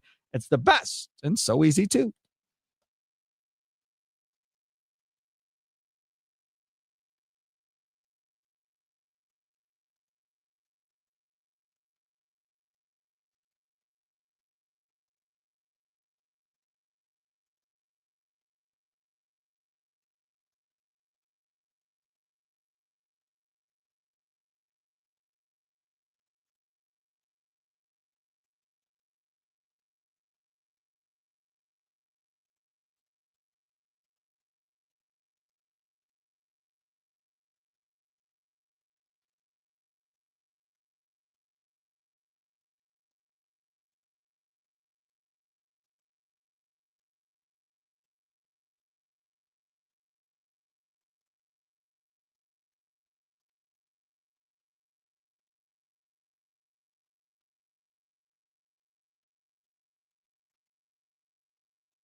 Welcome back. Wisconsin Sports Daily, served up by Wendy. See Sparky Pfeiffer, Charlie Use It, producing.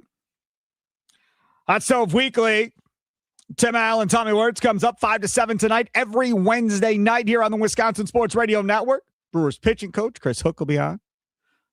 Eric Tyson, the new hitting coach. He was on the staff last year, but he wasn't the lead hitting coach. He's on today, too, both of those guys in the 6 o'clock hour of the show. So lots and lots of good Brewers talk tonight from 5 to 7 with Tim Allen and Tommy Wirtz. Make sure to watch that. You can stream us on X, on YouTube. If you missed anything, go look for Best Brewers coverage at wisportsradio.com. You can find the Hot Stove Weekly shows there. Again, Best Brewers coverage, or on Spotify or wherever you download your favorite podcast app. If you ran the Milwaukee Bucks,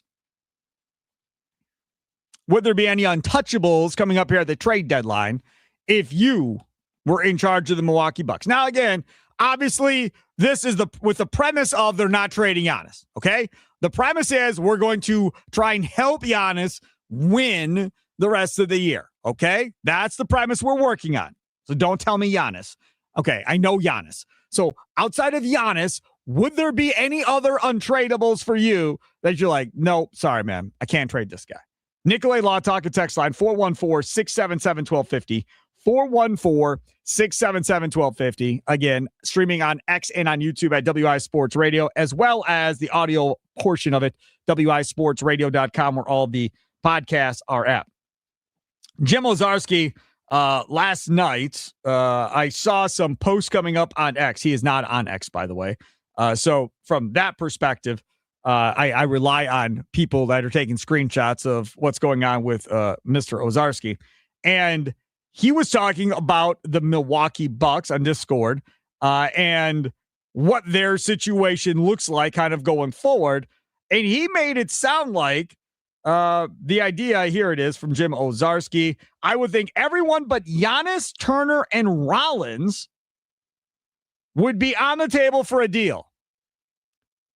Okay, now that, to me, the Rollins part and Turner part, both a little bit surprising to me. But now, hold on. Green is ineligible, so you can't trade AJ Green. How about this? Thanasis and Sims have no trade clauses. That makes sense for Thanasis, I guess, a little bit. Like, I feel like, first of all, nobody's calling for Thanasis or asking to put him in those trades. And Jericho Sims is a budding superstar, Sparky. Shut up. I mean, no trade clauses for Sims and Thanasis? You got to be kidding me, man. That's, again, the Thanasis thing, I feel like, is a Giannis. That's a Giannis mandate, right? Yeah, little side thing. You're not trading my brother no matter what. Again, who the hell is putting Thanasis into their trade proposal anyways? I'm not like, if I'm saying I want to take on some kind of salary cap, I'd pick anybody else but Thanasis. Yeah, it would definitely be salary filler. It's not to be a real player. Give me a mere coffee over Thanasis, if I'm being honest. So then... Ozarski then posts, I really don't believe the Bucks have any interest in trading Ryan Rollins now or in the near short term. He's basically a draft pick for them that hit and is on his way to a huge deal in a year or so. He's not a point guard at all, and this team's reluctancy to try and get any kind of veteran ball handling help is sort of like the Packers just ignoring inside linebacker for all those years. It's weird and too often bites them, as Jim Ozarski of the Milwaukee Journal-Sentinel. Now, asking you, who's untouchable? Nicolay Law Talk text line 414-677-1250. 414-677-1250. 920. Everybody is tradable on this team. We need draft picks and young players. From the 414, trade everyone. They're all on the table. I'm with y'all. Everybody's available. Miles Turner, toodles. If I can get something back for you and get rid of that contract that I just paid you, you're damn right I'm trading Miles Turner's in a heartbeat. I'm not even thinking twice about it. So he can be gone if you want. Ryan Rollins, like I said, y'all are way higher on Ryan Rollins than I am. That would not stop me from trading Ryan Rollins. Kevin Porter Jr., absolutely, he's going to be on the market. He's not playing tonight. He's out. But he obviously would be on the market. Kuzma, I read something today. Apparently the Clippers have interest. Mm-hmm. Call now and make sure that's true. And if that's true, let's figure something out and move Kuzma along. There literally is no reason to keep anybody on this roster outside of Giannis. Like, if you traded 5 or 6 guys and replaced them with 5 or 6 new guys, would it be any worse than what you have right now? I doubt it. No, I don't think so. And looking at, like, the Clippers roster, you could get players that can come in and do a couple of the things that you are missing right now. Like, if Chris Dunn can do anything, it's play defense on the perimeter. He doesn't do anything else but play defense on the perimeter. Bring him in for like a Cole Anthony, make that trade, figure that out, because Cole Anthony hasn't been anything for you this entire time. John Collins, if you wanted to make a salary type of connection there, could come in, be what you thought Kuzma could potentially be when Giannis was not on the court, and kind of be that faux Giannis maybe a little bit, and he rebounds a little bit better than some of the other bigs on the floor. That's another guy they paid way so much money for, Collins, and just has not done anything. Derek Jones Jr., if you want somebody that's just John Collins but cheaper, like that's the exact same player, can come in. Maybe we'll play aggressive defense every once in a while. That was the only thing I praised him for when he played for the Bulls, is that he could be aggressive on defense. There's options out there where you could get players of the same exact tier, but just do the things that you need for this Milwaukee Bucks team. Who would be untradeable for you? Is there anybody untradeable for you? Jim Ozarski says Miles Turner and Rollins with Giannis is what he thinks are guys that they wouldn't move. What about you? Nikolay Law, talk at text line 414-677-1250, 414-677-1250. Follow us on all social medias. We stream live at WI Sports Radio. We're there on Instagram. We're on X, Facebook, wherever you are, we want to be. We're not on TikTok yet. We got to figure that out. Maybe one day we'll get on TikTok. Nikolay Law, talk at text line is always there too. 608, Jacob in Tosa says, to help Giannis win, go to church and pray. John Horst has royally messed up this roster by letting Giannis play GM. Worth it for the championship, though. The last line is what we all have to remember. Whenever this ends, this year, next year, 2 years from now, whenever this ends, and you all want to be mad at John and whatever, you cannot forget championship that most of us never thought we would see in our lifetime. And he put that roster together to get them the championship. That was him. He gets credit for that, regardless of how this plays out. Secondly, I don't know how anybody can go hard in on Horst about doing everything he's done, because everything he's done is to try to keep Giannis happy, who every offseason flirts with, I don't know if I want to be here. Maybe I want to go somewhere else. I don't know if I want to be here. Maybe I'll go somewhere else. I mean, it's been the most Brett Favre thing in the world, except Brett Favre flirted with retirement, right? This is the thing. I don't know if any other GM could have done a better job than John Horst has with what he was given and what he's been trying to accomplish and get done here with Giannis. I go back to LeBron's first time in Cleveland. Zydrunas Ilgauskas, Carlos Boozer, all those cats, Mo Williams, they were trying to figure out how to win, and he dragged them to the NBA Finals as a young cat. And then what happened? Yeah, y'all ain't doing enough. I'm going to go find 2 stars to play with. I'm going to go play with them, Bosh and Wade. Giannis never did that. Now, you could say Giannis never did that because he's a loyal dude and all of that, and that would be true. But he also never did that because John kept bringing him new guys to play with. He kept raising the bar on who he was going to play with to keep him happy and get him to sign 2 different contract extensions when he could have walked at either point. So again, I understand you can be critical of his drafting and some of the other stuff that he did. Just saying, at the end of the day, the dude is still the guy that helped win you a championship. Coming up next, Charlie Sounds of the Day. Can you feel it? Can you feel it? It's the thrill of witnessing a walk-off grand slam, a game-winning touchdown, a buzzer-beating 3. And Sparky, you know the feeling. And there's only one place to experience the raw exhilaration. Potawatomi Sportsbook. Catch all the action in a supreme space with dozens of sports betting kiosks, cool drinks, luxury seating, great food, fiery atmosphere, and a monster video wall. 2,000 square feet. Only at the Potawatomi Sportsbook. More info online at Potawatomi.com. Must be 21 to enter the casino. It's Wisconsin Sports Daily, served up by Wendy's, live from the Wisconsin Sports Radio Network studios, powered by the aforementioned Potawatomi Sportsbook.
This Wisconsin Sports Daily served up by Wendy's.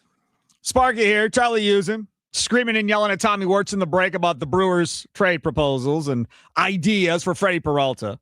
Andrew Freeman of the Dodgers, who runs baseball operations, apparently said a little while ago that they're out on starting pitching going forward, are the Dodgers, which now means the Mets balking at what the Brewers want, and now the Dodgers, publicly at least, saying they're out on starting pitching. That takes two of the big swingers off the table for Freddie Peralta. So maybe they keep Freddie Peralta. We'll have to wait and see. I got a text here before Charlie Sounds of the Day. Hey, Sparky, you realize when you talk Bucks basketball, you lose 90% of your out-of-state audience? Nobody out here cares. No, I think you meant around the state audience.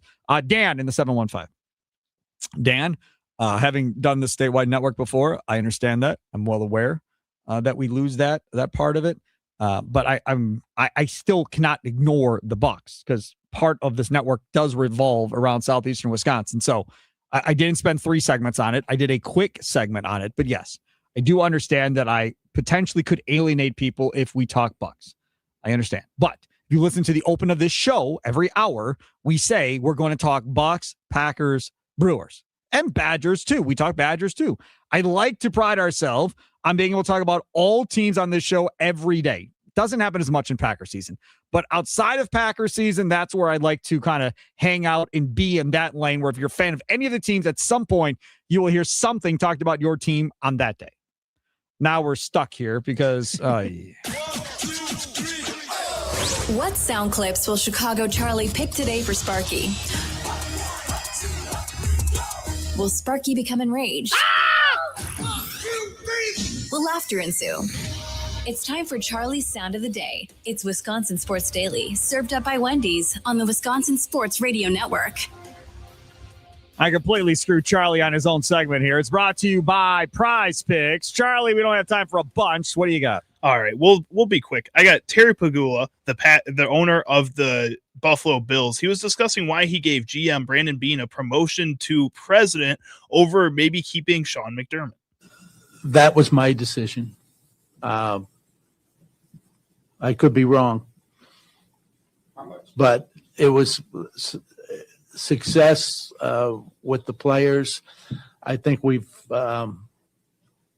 I don't know if anybody knows it in this room, but Josh Allen wouldn't be here if it wasn't for this guy pushing, and pulling a Houdini in that draft to get to the position where we could pick him. So, that was my decision. He loves Bean. And another one, he talks about Keon Coleman. I have that one right next play to that, please. I'll address the Keon situation. The coaching staff pushed to draft Keon. I'm not saying Brandon wouldn't have drafted him, but he wasn't his next choice. That was Brandon being a team player and taking advice of his coaching staff, who felt strongly about the player. And, he's taken, for some reason, heat over it and not saying a word about it. But I'm here to tell you the true story. When I went to bed that night, I was like, what is this? It's Keon unless someone just blows us away. We didn't feel anything was attractive enough for us to pass up on Keon. That's Bills GM Brandon Beane saying pass up on Keon Coleman. I'm going to tell you something right now. I would bet you at some point in the last several years, Pagula has said, Beane's like a son to me. I bet you money. They just 100%. promoted that dude to president. I bet you money. Hey, big game's almost here. There's no better way to cash in during America's biggest sporting event than Prize Picks, where it always feels good to be right. And since the big game is right around the corner, that also means it's your last chance to get into the football action before next season. So close the season out right with Prize Picks by getting $50 instantly in lineups when you play your first $5 on the Prize Picks app. Use code SPARKY. Again, that's code SPARKY, SPARKY, to get $50 in lineups after you play your first $5 lineup. Prize Picks, it's good to be right. Must be present certain states. Visit prizepicks.com for details. Again, daily fantasy, more or less on daily stat projections on all different sports. They're on that Prize Picks app. And don't forget, they now have early payouts. So if your player gets off to a hot start, you now have the option to cash out those winnings before the game even finishes. Download the Prize Picks app today and use code SPARKY to get $50 in lineups after you play your first $5 lineup. Again, if you play $5 lineups, you essentially can play 11 times for $5. Go do it now. Use code SPARKY. Goodness gracious. Green and Gold update coming up next. Do you give Christian Watson another contract extension? You can. That's next.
Some shows talk about one team. Other shows barely talk sports. This show will talk Packers, Brewers, and Bucks every day. Every day. It's Wisconsin Sports Daily with Steve Sparky Pfeiffer, served up by Wendy's on the Wisconsin Sports Radio Network. Download the Wendy's app today.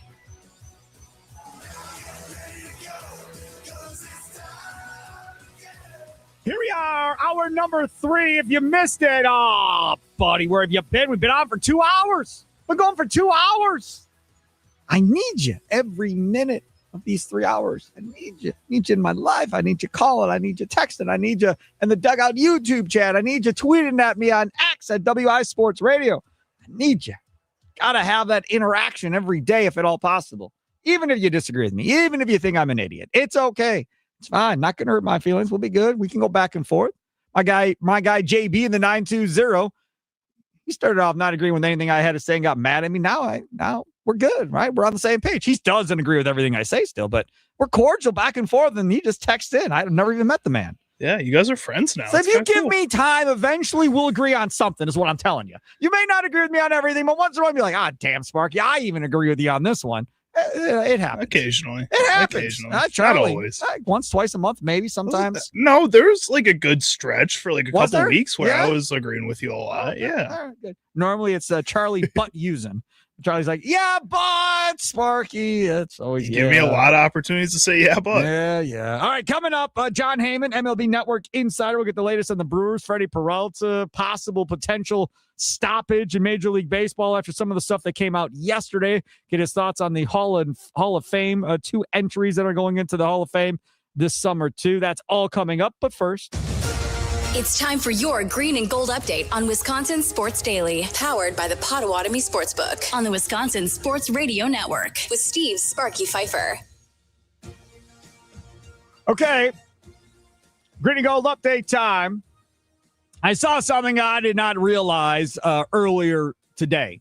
Wendell Ferreira, who is a great follow on X, does a lot of great stuff writing, put out a piece talking about the idea that even though Christian Watson was extended, part of this deal was that they could then open up the idea of having another extension now this offseason for Christian Watson again, if they were so inclined to do so.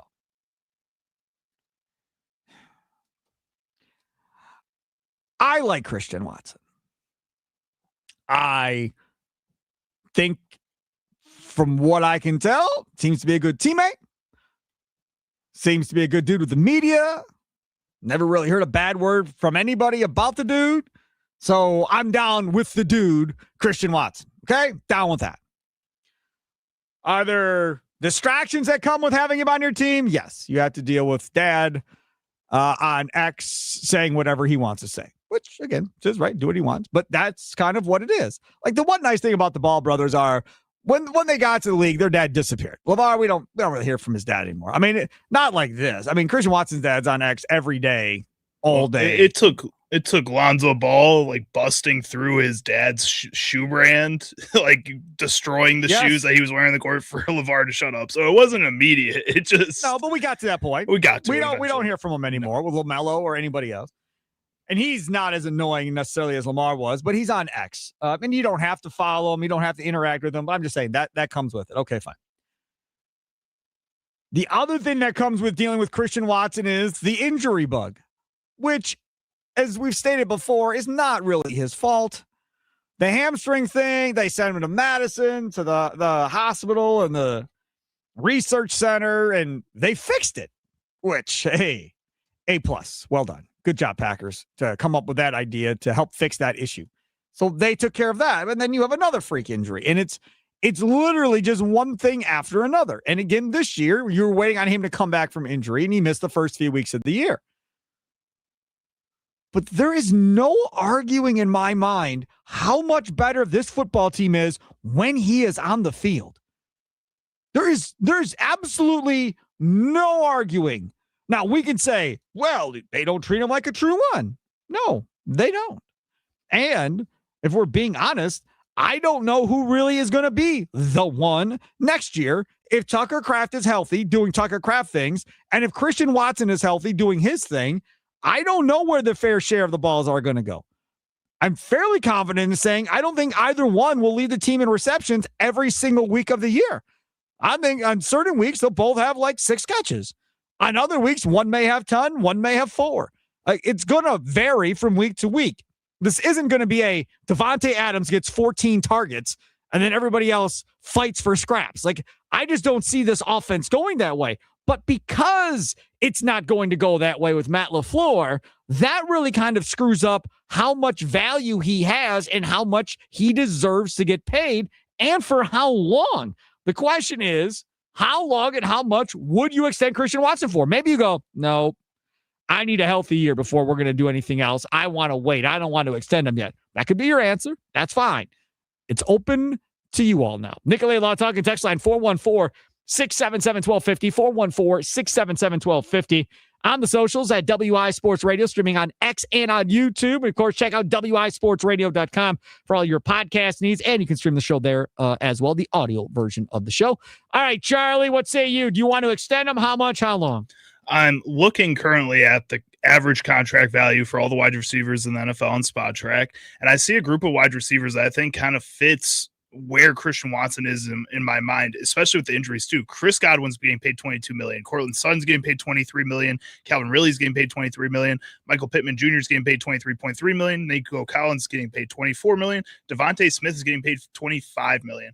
I think he fits in that range talent-wise, and all those guys suffer from a lot of injuries too. I think year-on-year basis, you can kind of get to that level or that amount of money. I think you have to find a way to do it over 2 to 3 years, though, which is kind of hard.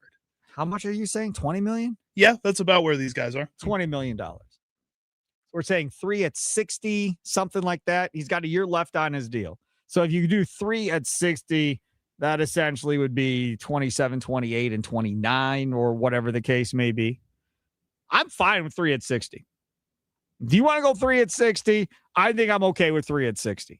I also tend to lean your way of how are you going to structure this based on salary cap and everything else.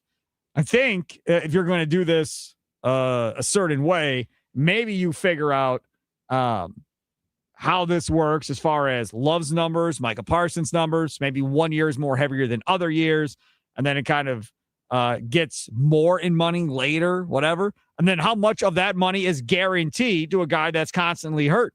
Because I think if I'm Christian Watson's agent, I don't care if I'm hurt or not. I need to get my money. So of the $60 million over 3 years, I want 50 of it guaranteed to make sure I'm getting paid if I do go down with injury again and something gets all messed up. You either do that or the team counters that argument with, you know what, we can throw it in bonuses. If you play 15 out of 17 games, 15 out of 18 games, you can come, depending if they add these extra games like we hear Robert Kraft talking about here.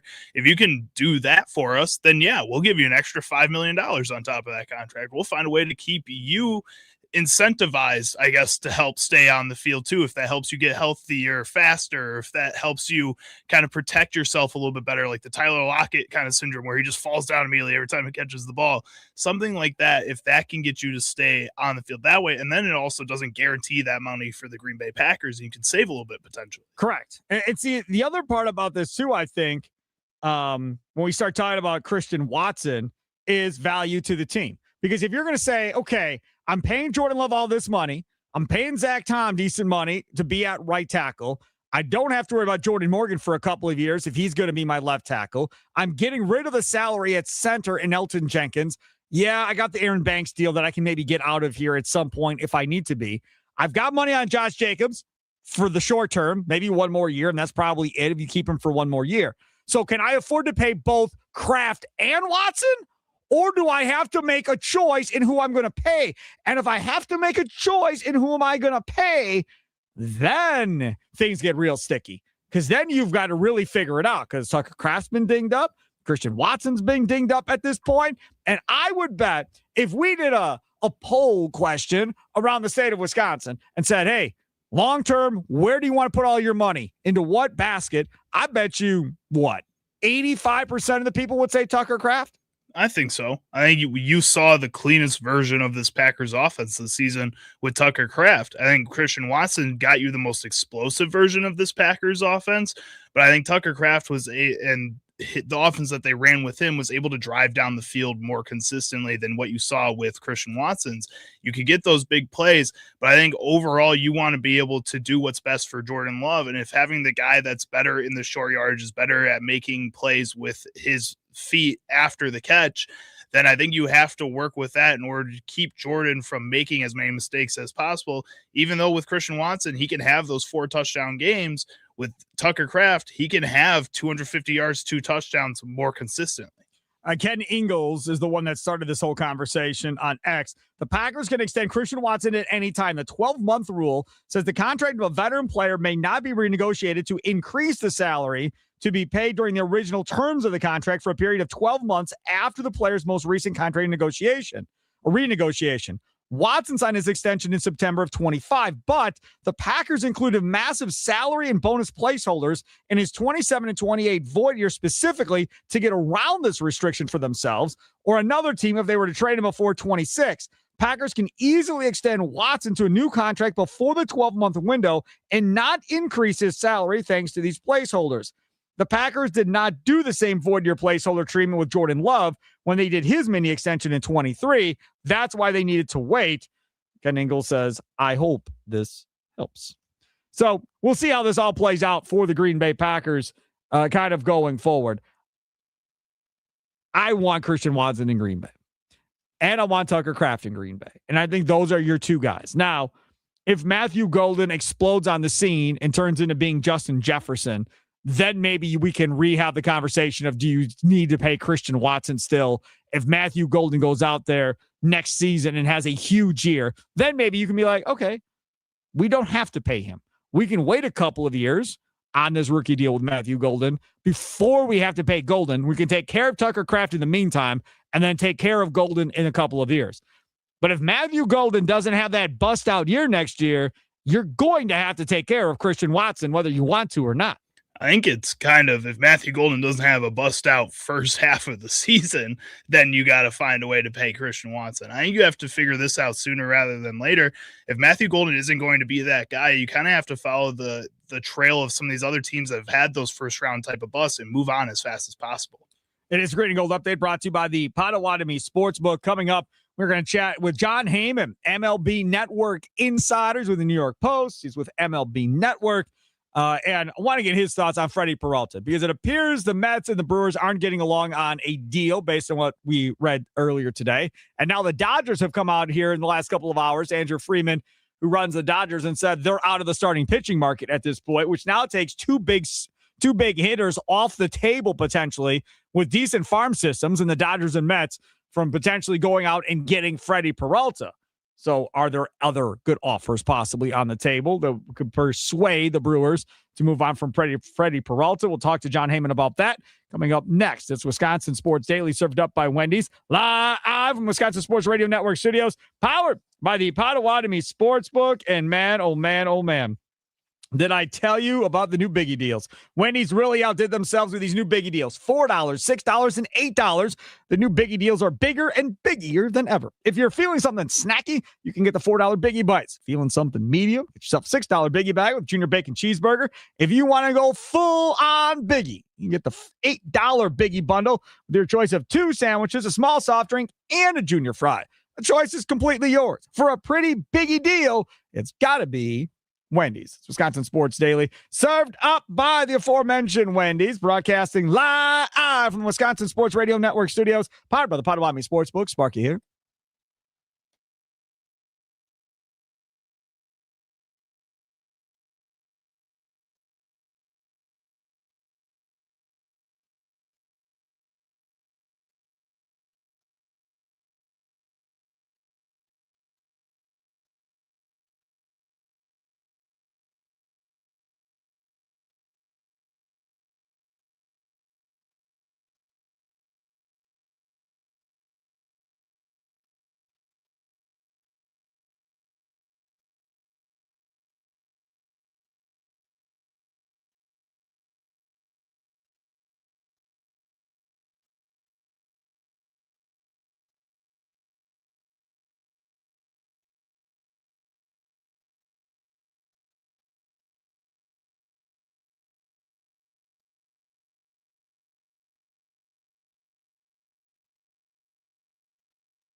Welcome back. Wisconsin Sports Daily, served up by Wendy. Steve Sparky Pfeiffer, Charlie Usen producing. Other side of the glass.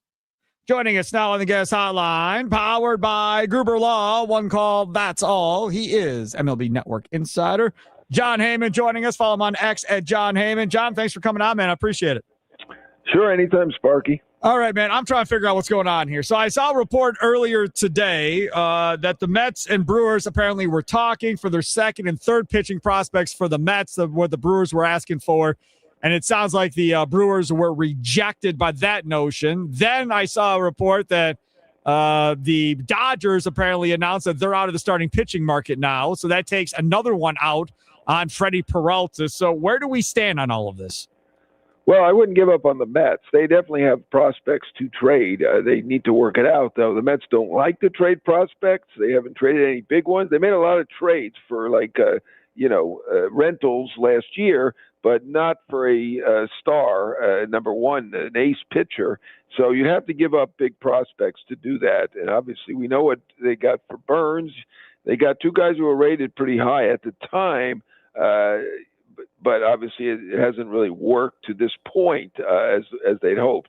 But I do expect that there's a decent chance that they do find a trade from Freddie Peralta, who was finished in the top 5 in Cy Young. I see fourth, I'm not sure, but I did vote for him I think I had him fourth. So he had a really good year. We're just behind Yamamoto, I believe, in Cy Young. So they should do well. The Mets definitely have the prospects to do it.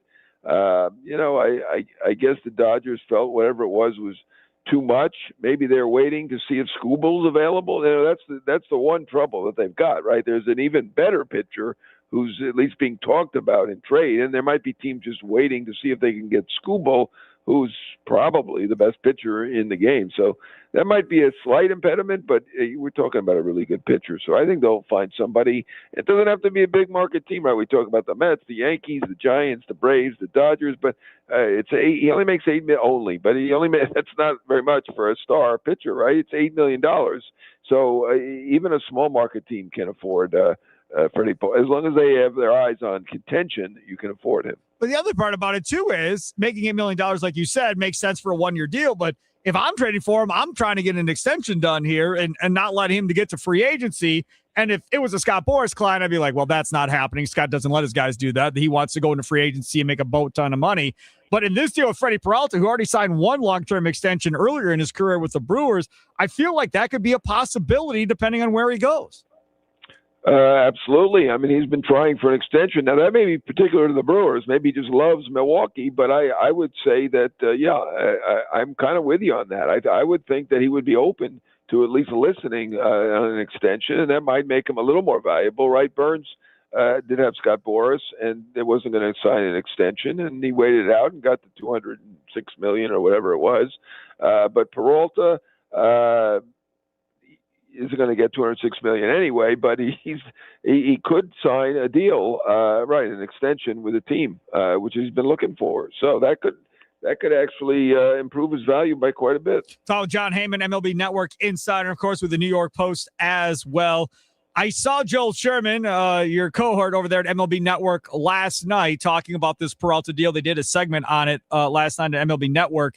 And he was talking about the idea of, look, the Brewers have said what the ante is. And if you want in the conversation, you have to at least meet the ante. And he said several teams have been able to hop into this conversation and meet the ante, which then should put the Brewers in a position of strength. But I'm just a radio guy. So how does this work? Like, is it Matt Arnold just working phones telling everybody what they want, what he wants them to know? Or is it, hey, man, submit best offers, I'll take best offer? Like, how does that whole process work?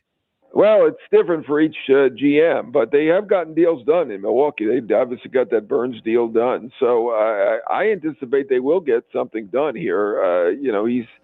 He's a guy who could get that extension, as you mentioned, elsewhere. And there are other teams that are more desperate and thinking that they could sign him long term as well. So I think they'll get it done. I mean, everybody's got their own style, I'm sure, but he's trying to get the best deal that he can, but I think they're not unreasonable. The deal for Burns, he didn't hold out for a number one starter. He didn't hold out for a top 10 prospect in the game. So I think they're going to be reasonable. They're going to have a lot of teams in it, and even though Burns is probably even a little bit better pitcher, they may do better here in this case due to the lower salary and, as you mentioned, the potential willingness to extend. John, what kind of numbers do you think Freddie Peralta is going to end up with? I had heard the Brewers and Peralta were talking, and the Brewers were south of $20 million a year, and Peralta was wanting more than that. Does he get to $25 million a year?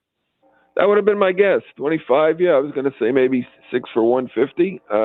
But, it's all over the board, right? We saw Max Fried get 8 for 218. Now Max Fried, a little more accomplished. Yeah. Got 8 for 218. And we have Framber Valdez, probably in the Peralta range, struggling out there right now. He'd probably be pretty happy to take 6 for 150 at this moment. Well, I don't know that. A lot of it is, I don't want to say luck. There might be skill in the negotiation, but nobody gets exactly what they deserve. It's a matter of timing and certain teams. And if you get the Dodgers or the Mets involved on a negotiation, you might do better than if you have, the Kansas City Royals or the Tampa Bay Rays or whomever. John, in the first hour of the show, we asked the question, does the return on Peralta have to include someone that replaces him in the rotation? Even if that's a guy that's really good at AAA and the Brewers go, okay, we're getting you back for Peralta, you're going right into the rotation, and you're pitching at this moment in time. Does it feel like that's something the Brewers are kind of demanding in this deal? Well, I think they would prefer a pitcher, but I don't think it's, the demanding, that might be a little strong. I think that would be a request more than demand. But I think it's likely they come up with a pitcher because, obviously there's pitching prospects out there in baseball, and I think they would prefer that. That said, if you get 2 great position prospects, great ones, do that, But I would say, all things being equal, they would prefer to get a pitcher back. Even without Peralta, their rotation is decent now, but certainly everybody could use depth, and I think they would prefer that, yes. John Heyman, MLB Network insider, also the New York Post. Follow him on X at John Heyman, joining us here on Wisconsin Sports Daily, served up by Wendy. Steve Sparky Pfeiffer with you. News popping here in the last day or two about a possible work stoppage that everybody's talking about after this season, heading into December. It feels like the Kyle Tucker deal with the Dodgers irritated a lot of people around baseball. Do you get the sense that was kind of the final straw with owners, or do you think this was decided before that? Yeah, no, they were going to ask for a cap all along. The union knew that. Everybody knew that. That's what they wanted to ask for. It just gives them another piece of evidence to show that things are off, that somebody can afford $60 million for a great player, but a great complimentary player. He was like the 4th or 5th guy on the Houston team, and then when he went to Chicago, they didn't even want him. Yep. Now, that being said, he's obviously very talented. Basically about as many walks as strikeouts, 143 OPS plus, good defender. He's obviously quite skilled, runs the bases, but is he the best player in baseball or even close? Not in my book, he's not. It's a little bit crazy that his take home will be about equal to the 4 guys I think are better. Now, someone could say, well, Will Smith's not better than him, but I don't know. I would take Will Smith over him. But in any case, you can make the case he's better than Will Smith, but I'm going to take the other top 4 position players of Ohtani, Betts, Freeman, and Will Smith, and their take home, partly because Ohtani took $2 million, is comparable to the take home of Kyle Tucker. These guys, between them, they've won, 10 titles. Tucker did win in Houston, but where the bigger players were Altuve and Yordan Alvarez and whomever. He's a very, very talented guy. He did a great job with the negotiation. And the Dodgers, they've got Ohtani, who's printing money for them basically with the, between the sponsorship and the marketing deals. They're probably making a $200 million profit on him, so they could do whatever they want. That's a rarity where you get a player who's worth so much off the field, that you make a huge profit on them. I don't think there's any other player like that. I mean, Judge certainly brings in some marketing and sponsorship, but I don't think they're making a profit on them, and certainly not a $200 million profit. To me, it's crazy that not every team went for Ohtani, and not any team, despite his offer to do this, said, you know what, we're going to pay you more. I don't know. Maybe he doesn't care about the money. I don't know. He doesn't need it. He's making it off the field himself as well. But, I think that's an exceptional thing. And if they do get a cap, which I doubt they get, I just wonder how long they give the Dodgers to go get from $550 million, and or I guess that counts the taxes. So $450 million down to $300 or whatever they would put the cap at. Let's talk conspiracy theories, because I love conspiracy theories myself. When this offseason got going and I saw the Athletics start spending and I saw the Pirates start spending, immediately on this show I went, and here come the owners on the bottom end of the totem pole saying, hey, man, look, we're trying. We're willing to raise and have a salary floor by spending the money that we're spending. But at the same time, we need you to lower, the top end here. And then the Dodgers, in response, feels like, you know what? You have a salary cap, but that's what's going to happen. So be it. It's going to take you years to get this done. And we're going to try and get as many long-term deals in place as possible before we get cornered on this deal. Well, I mean, to me, they're going for shorter deals. I don't know. How do they get down from 450 to they're going to want it to be 280? I just don't think they're getting a cap. And these teams, these smaller market teams, some of them are going to have to learn how to spend. They've been dabbling in the market maybe, but have they really spent? I haven't seen any big spending by them. I give the White Sox, and that's not really a small market, but it's a low revenue team. Yeah. They did get a nice Japanese import who's got a shot to be a star, but obviously people had questions about him, and he got a lot less than he was predicted to get. But that was an interesting signing, but I'm not seeing a lot from these other teams. So I don't know. They're not really doing what the union wants them to do. They've ignored the union, and that's about it. So let me ask you this: who can afford to miss the most here? I mean, if we say, okay, no season in 27. Who can afford to miss 28 too? No, 2 seasons we're missing now. I'm just asking, who can afford? We haven't missed one game. We haven't missed one game since 1995. I understand. Now we're missing 2 seasons. I lived through the tie at the All-Star game. I remember. But this is the thing. Somebody's going to have to blink. So if they come in and go salary cap, screw you, we're not going to play the season, whatever. Who really, at the end of the day, will be able to afford to wait it out the longest? Well, they're all rich, so they can all afford to wait a while, right? I mean, they're the only ones who aren't are the players just coming up, I guess, just starting out. But we haven't missed a game. I think well, let's not get too alarmist at this point. We haven't missed a game in 30 years, right? So I got a little more faith in that. There's a lot of talk right now, and we got a year to figure something out. I mean, I would just say, let's come back with similar stuff. Don't do the cap, and don't expect the free agency to move from 6 years to 5 years, or the arbitration to move from 3 years to 2 years. And let's come back with similar stuff. But I think the owners want to give this a shot with the cap, but I don't know why they think they have a shot. I don't see any evidence that anyone in the union is going to go for it, and they never have. I'm already planning programming for radio in 27 without baseball, because that's going to be a lot of time to fill on sports talk radio without baseball, John. It's going to be a lot of time. It's going to be a lot of time without football or baseball. Well, it's not going to be fun, John. Wait a little while. You got a little time to figure it out. Yeah, right? we got a year. John, thank you so much for coming on. I appreciate it as always. Thanks, Sparky. You See you betcha. later. Take care. There he is, John Heyman, MLB Network Insider. Follow him on X at John Heyman. Joining us on the guest hotline, powered by Gruber Law. One call, that is all. I love me some John Heyman.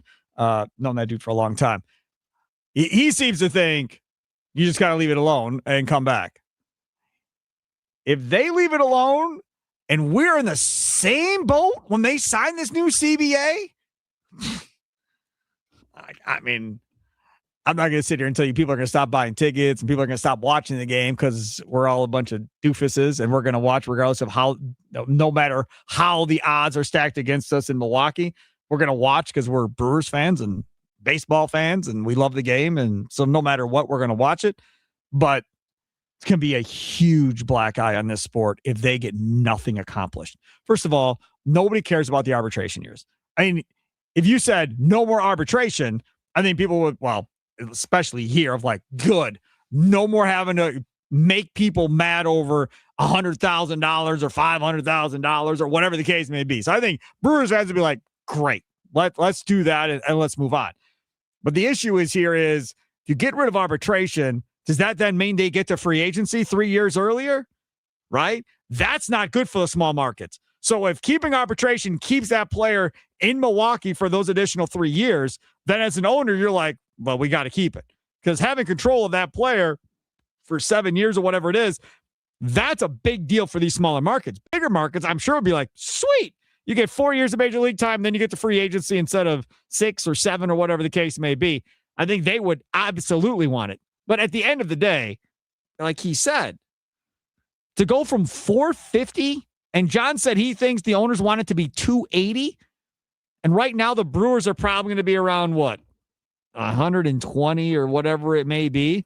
That's still a sizable gap to close. But once you're at 280 and you can't go above that, now the Brewers can chip away year after year and try and make it up and catch up. Now that advantage of all that money rolling in from Ohtani and all the deals they have in Japan and everywhere else now is null and void. Yes, the owners get richer. Magic Johnson gets more money and all that. Fine. But it doesn't become as big of a competitive advantage on the field, which again, if you're Mark Antonowski, you're like, I don't really care at this point. I just want a better chance of doing this. And to John Heyman's point, Mark could have bid on Ohtani. Mark could have went in heavy on Ohtani and said, yes, I can't afford to do this, but I'm going to I'm going to get all this money back in these Japanese deals that I'm going to get once I sign them. But a lot of them didn't do that. And instead, LA did, and then are making a ton of money in Japan and all these deals. And then they saw they could do that and signed every other Japanese player they possibly could afterwards because all those guys have their own deals in Japan. Up there, yes. Yamamoto ends up there. Yes. And they all have their own type of thing going on in Japan right now. Crazy. Hey, can you feel it? It's a thrill of witnessing a walk-off grand slam, a game-winning touchdown, a buzzer-beating 3. It's Sparky. You know the feeling. And there's only one place to experience that raw exhilaration. Potawatomi Sportsbook, baby. Catch all the action in a supreme space with dozens of sports betting kiosks, cool drinks, luxury seating, great food, fiery atmosphere, and a monster video wall. Only at the Potawatomi Sportsbook. More info online at potawatomi.com. Have to be 21 years of age or older to enter the casino. Things that we missed on today's show, brought to you by the Milwaukee Admirals, including the president of the Milwaukee Admirals, John Greenberg. Straight ahead, Wisconsin Sports Daily, served up by Wendy's, live from the Wisconsin Sports Radio Network studios, powered by the Potawatomi Sportsbook. Don't forget, Hot Stove Weekly, Tim Allen, Tommy Wirtz, Brewers Baseball Talk. They have on the Brewers pitching coach and the Brewers hitting coach tonight between 5 and 7 here on the Wisconsin Sports Radio Network.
Welcome back. It's Wisconsin Sports Daily, served up by Wendy's. Sparky here, Charlie Usen over there, the franchise, Tim Allen, Tommy Wirtz coming up. Hot Stove Weekly from 5 to 7. Brewers pitching coach Chris Hook will be on in 6 o'clock hour. Eric Tyson, the Brewers lead hitting coach, will be on the 6 o'clock hour as well. I haven't seen their other guests that they may have on tonight, but 5 to 7, lots of Brewers discussion with the franchise, Tim Allen and Tommy Wirtz. Hot Stove Weekly weeknights. Again, you are not going to want to miss it. What story did Sparky miss talking about today on Wisconsin Sports Daily? Don't you worry. Sparky's got you covered now. Don't miss Milwaukee Admirals hockey this season. Don't just buy tickets. Invest in memories at MilwaukeeAdmirals.com.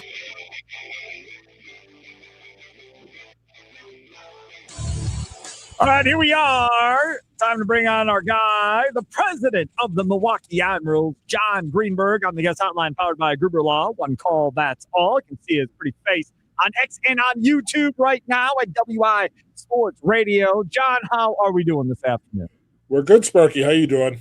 I went to the Admirals game on Friday night with the Cub Scouts. You guys had a packed house, to be certain of that.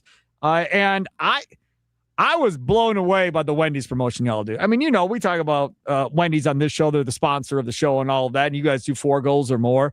But, man, did they got a following, man. I mean, I was sitting next to, I think it was a mom and a daughter that had "We Want Our Wendy's Free Frosty" sign next to me. I was like, oh, wow, that's good. And then sitting behind me, I had kids that were not Cub Scouts, but they were like, I don't know, 12, 13. They're talking about just get the free Frosty. I don't care if we win or not. I just want my free Frosty. When it was 4-3 or whatever, they got it to 4-4, and then heartbreaking loss at the end there on Friday night. But, man, that promotion works for you. It does for sure, and that's the first thing that pops in my head whenever we get to 3 goals. It's like, all right, let's get the Frosties for these people. So, it was really fun to get there. Yeah, it was disappointing to lose in the last minute of the game, but it was a fun night in the building, and the whole emo theme and everything else going on that night was it was a 5-star night for us all around. Yeah, it was a lot of fun and a lot of people that were hanging out at that game. Next game at home comes up against the Iowa Wild coming up on Saturday night, 6 o'clock puck drop for that one, and a very cool giveaway coming up on Saturday night. Yeah, the first 1,000 kids 14 and under are going to get a replica jersey of our outdoor game jersey. So we are headed to Minnesota after our game tonight in Grand Rapids, and we're going to be playing outside on Friday night in Hastings, Minnesota against Iowa. And wait, time out. Yeah. Friday night. I mean, are we talking about the wind chill fiasco that we're talking about here in southeastern Wisconsin? We're supposed to be like 40 below. Yes, but we've had weather calls all week long up there, and the good news is that harsh, really seriously harsh cold is going to be easing throughout the day there.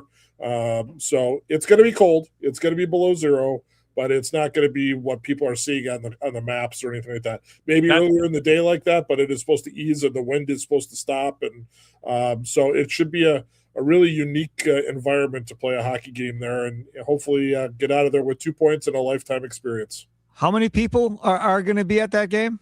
Right now, I think they're expecting about 3,500, which in Hastings, Minnesota, it's going to be it'll be a rocking night there. You'll be hearing a lot of people clapping their gloves together, so you're not going to be making quite the noise.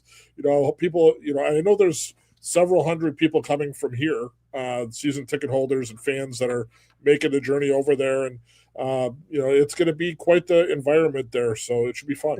Is there a way to watch that thing? Yeah, Flow Hockey. So if you go to Flow Hockey, FLO Hockey, they are going to be giving that game to everybody for free. Nice. So anybody can watch. The face-off is at 5 o'clock.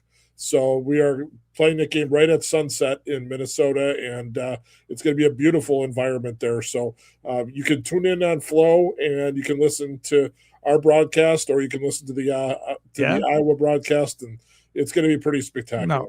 Nobody wants to listen to Iowa. We got Aaron Sims, the best play-by-play guy in the world. I'm not listening to Aaron Sims. Tuesday, January 27th is Pride Night at the Milwaukee Admirals as they take on the Rockford IceHawks. It is. We do that every year. One of our mottos here is that hockey is for everyone.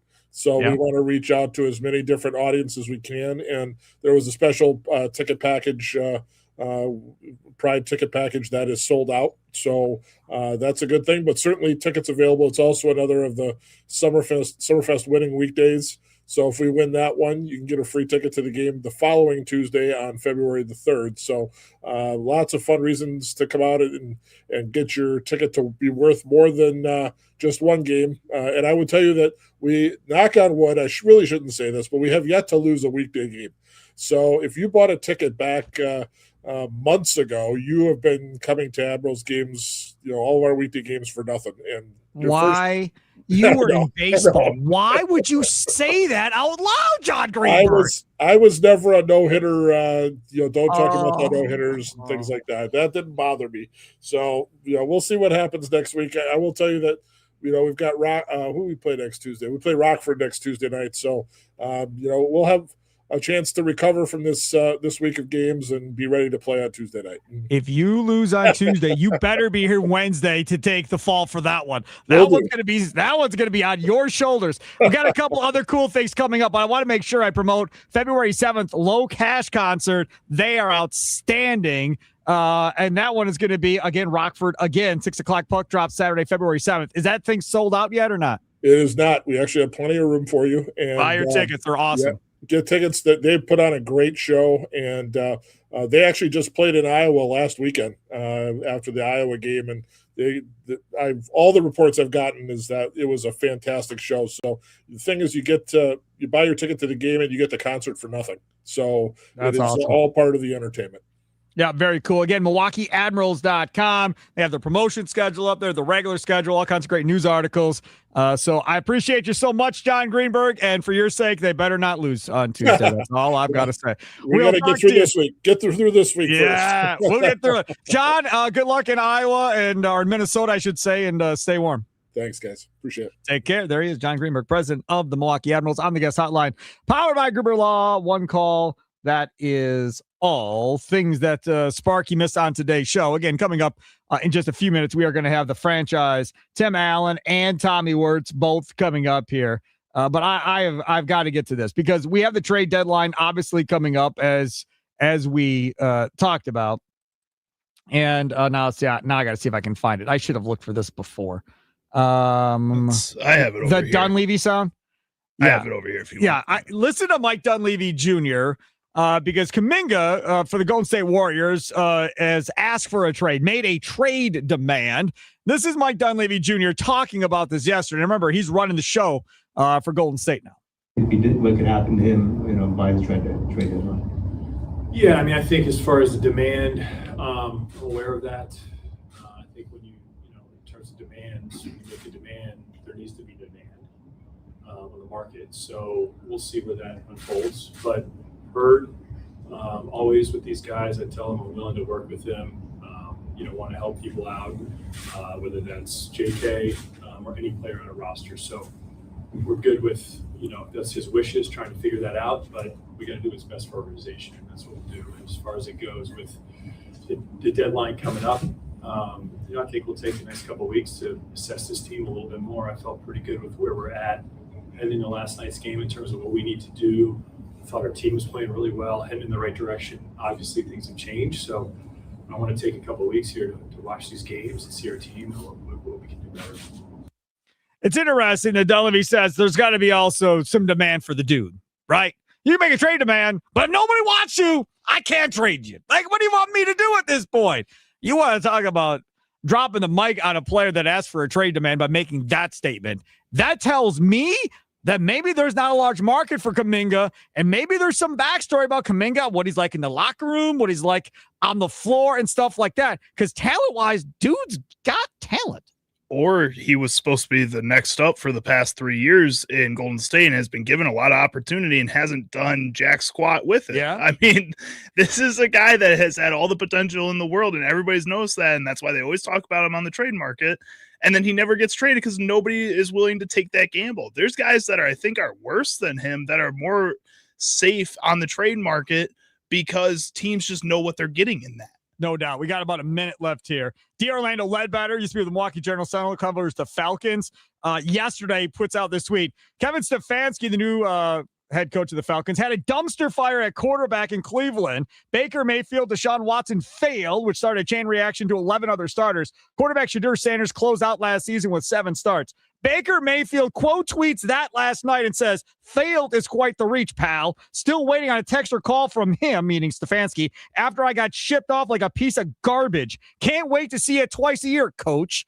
Oh, my goodness. That's going to be fun. Tampa Bay and the Atlanta Falcons. This is going to be a good one. Coming up next, a good one, too. Tim Allen, Tommy Wirtz. It is Hot Stove Weekly here on the Wisconsin Sports Radio Network. Enjoy the rest of your night, Wisconsin. Toodles.